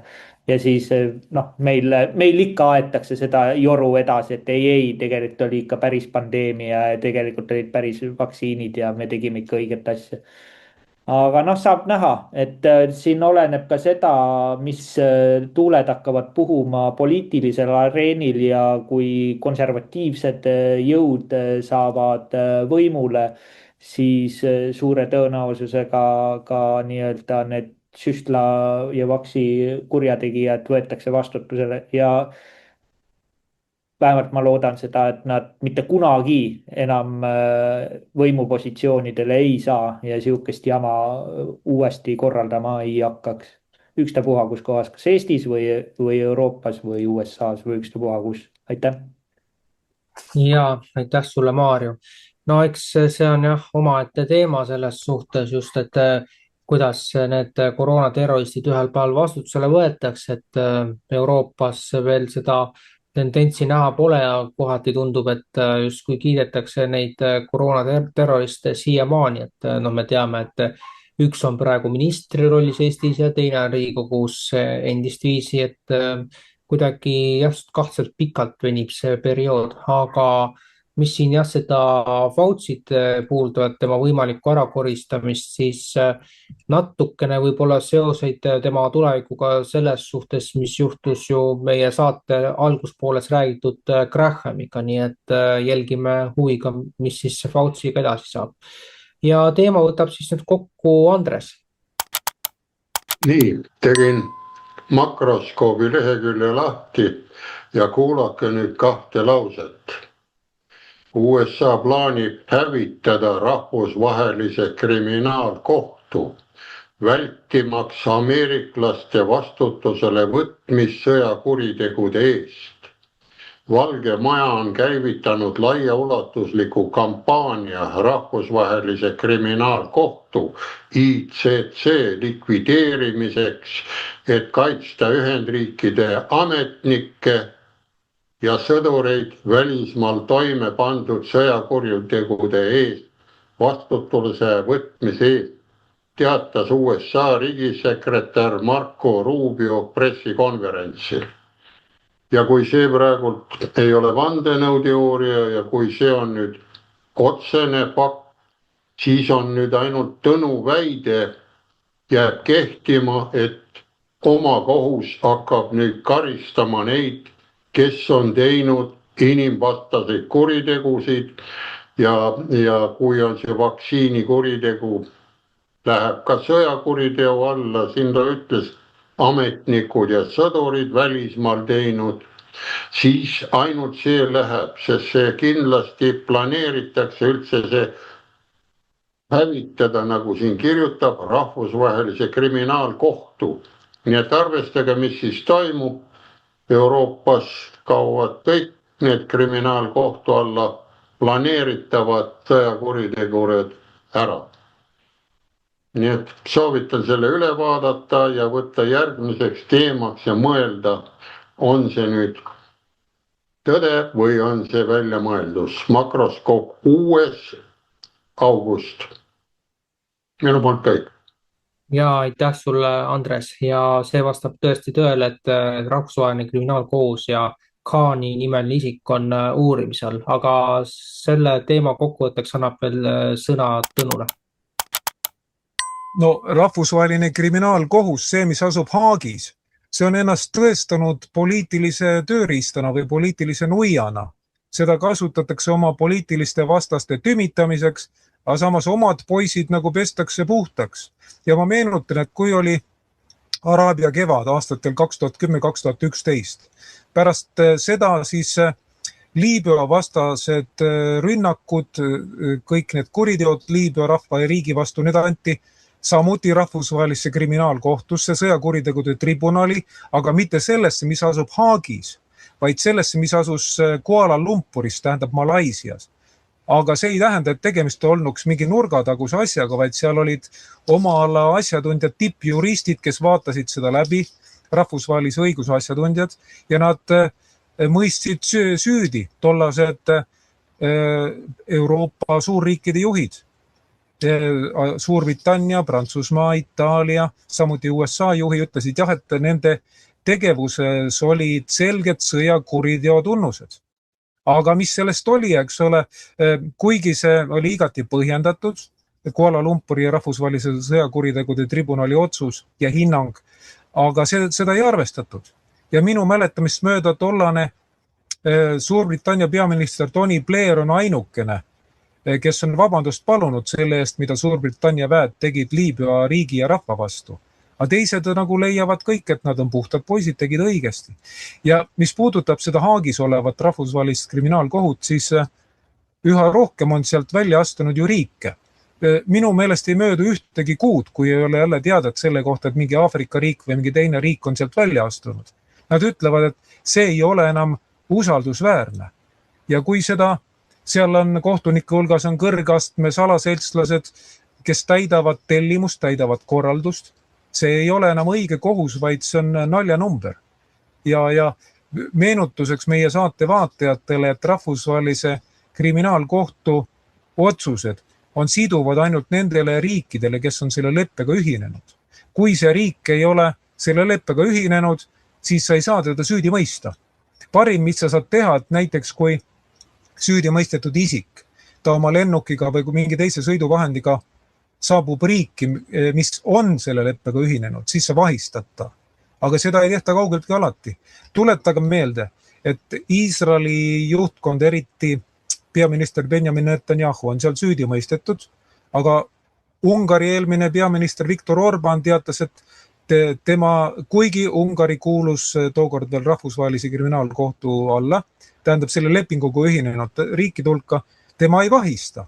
Ja Netanyahu käis ilusti Budapestis riigi visiidil, sõitis tagasi, nagu mees muiste, teda keegi kinni ei võtnud, sest puudus poliitiline tahe. ja kui puudub poliitiline tahe, siis asju ei tehta lihtsalt ära. Nii ongi. Seda võib käsitleda mõlemat pidi, nii heas kui halvas mõttes. Et mina küll ei kiidaks praegu seda rahvusvahelist kriminaalkohut. Ja kui USA sealt välja astus või astub, eks ole, minu meelest ta on sealt välja astunud vist, ta ütles, et ta ei tunnista selle otsuseid enam, siis see on tema oma vaba valik. Me ei saa teda sellest hukka mõista. Ta käitus sel juhul nagu tõeliselt suveräänne riik. Minult praeguseks kõik. Jah, aitäh, Tõnu. Ja eks mis see kriminaalkohtuga nüüd ongi, et kui siin toodi välja, et Aafrika riigid on sealt välja astunud, USA ei kiida neid otsuseid seal jaoks ja Ungari on ka välja astunud. Eks see näitab teatud mõttes, et senine kord on otses mõttes lagunenud ja on vaid aeg küsimus, et mismoodi siin üldse kedagi süüdi mõistetakse, nagu siin öeldi, oma kohus või siis mingi muu variant, aga tavaliselt kohtud ka siin Eestis reeglina tegutsevad võimurite huvides. Paraku see nii kipub viimasel olema. Et see puudutab ka kaudu seda, mis meil siin nende tuulikutega või siis koroonameetmetega siin on olnud. Aga nüüd siis jõuame saate lõppu ja siin me väga pikalt sel teemal ei peatu, aga siiski mõningatest asjadest võib-olla räägiks, mis puudutab siis meie tulevast presidendi määramist. Nimelt viimased rindeteated räägivad ju sellest, et Ülle Madisel, kes on justkui koalitsiooni ja sotside eelistus, et tema ei ole otseselt ju ennast määratanud presidendina, kuigi et talle piisavat laiapõhjalisest toetusest, aga see kõlab niimoodi, et läheb siis õiguskantsler oma kohalt ära ja siis võimukoalitsioon saab endale sõna otseses mõttes kuuleka ja sellise orjamentaliteedi täitva õiguskantsleri, kes siis teeks seda, mida valitsus soovib. Ja need teised, kes seal niinimetatud on need Maive Ruted või siis Indrek Laulud, et need on pigem kandidaadid, et Mart Helme puhul me räägime, et ta on küll EKRE soosik, aga tal ei ole hääli, vähemalt Riigikogus mitte, nii et praeguse seisuga käibki selline näotu mäng, kusjuures kes siin nüüd viimast uudiseid on vaadanud, Arvamusfestival jättis isegi presidendi kandidaatide debatt ära, mis näitab, et meile tahetaksegi pähe määrida keegi, kes sõnas mõttes on võimukoalitsiooni poolt nööripidi seotud ja see viitaks võimalusele, et õigusvastased teod mätsitakse kas otseselt või kaudu kinni ja mida siis arvata, et kuhu selline valskus ühiskonna lõpuks viib ja siin nüüd võimalikult konkreetselt Tõnu. See viib ühiskonna lõhestumiseni ja teatud mõttes viib ka vastupanu liikumise tugevdamiseni. Ja on selge muster, miks see presidendivalimiste tsirkus on praegu selline, nagu ta on, sest eliit, ütleme selle helgemad pead, nad teavad, et tuleb eliidivahetus, tuleb konservatiivne pööre, nad tahavad mehitada võimalikult palju mõjukaid ametikohti oma inimestega, oma meestega. Selleks puhuks, et natukenegi oleks see üleminek või see konservatiivne pööre nendele valutum. Ja presidendi koht on just selline. Kui praegune president on meistermüürlane, ütleme kõrgastme vabamüürlane, tema allub vabamüürlaste looži või suurlooži korraldustele, ka välismaa vabamüürlaste korraldustele, siis enam sama inimest ei saa panna, samasugust inimest päris ei saa panna. Tuleb panna selline inimene, kes on tuntud, aga kes ei hakka oma nagu ametisse panija kätt hammustama. Sest olgem ausad, Alar Karis, kuigi ta on üsna nagu tundub pehme iseloomuga, ta siiski on julenud äärmusglobalistidele vastu hakata.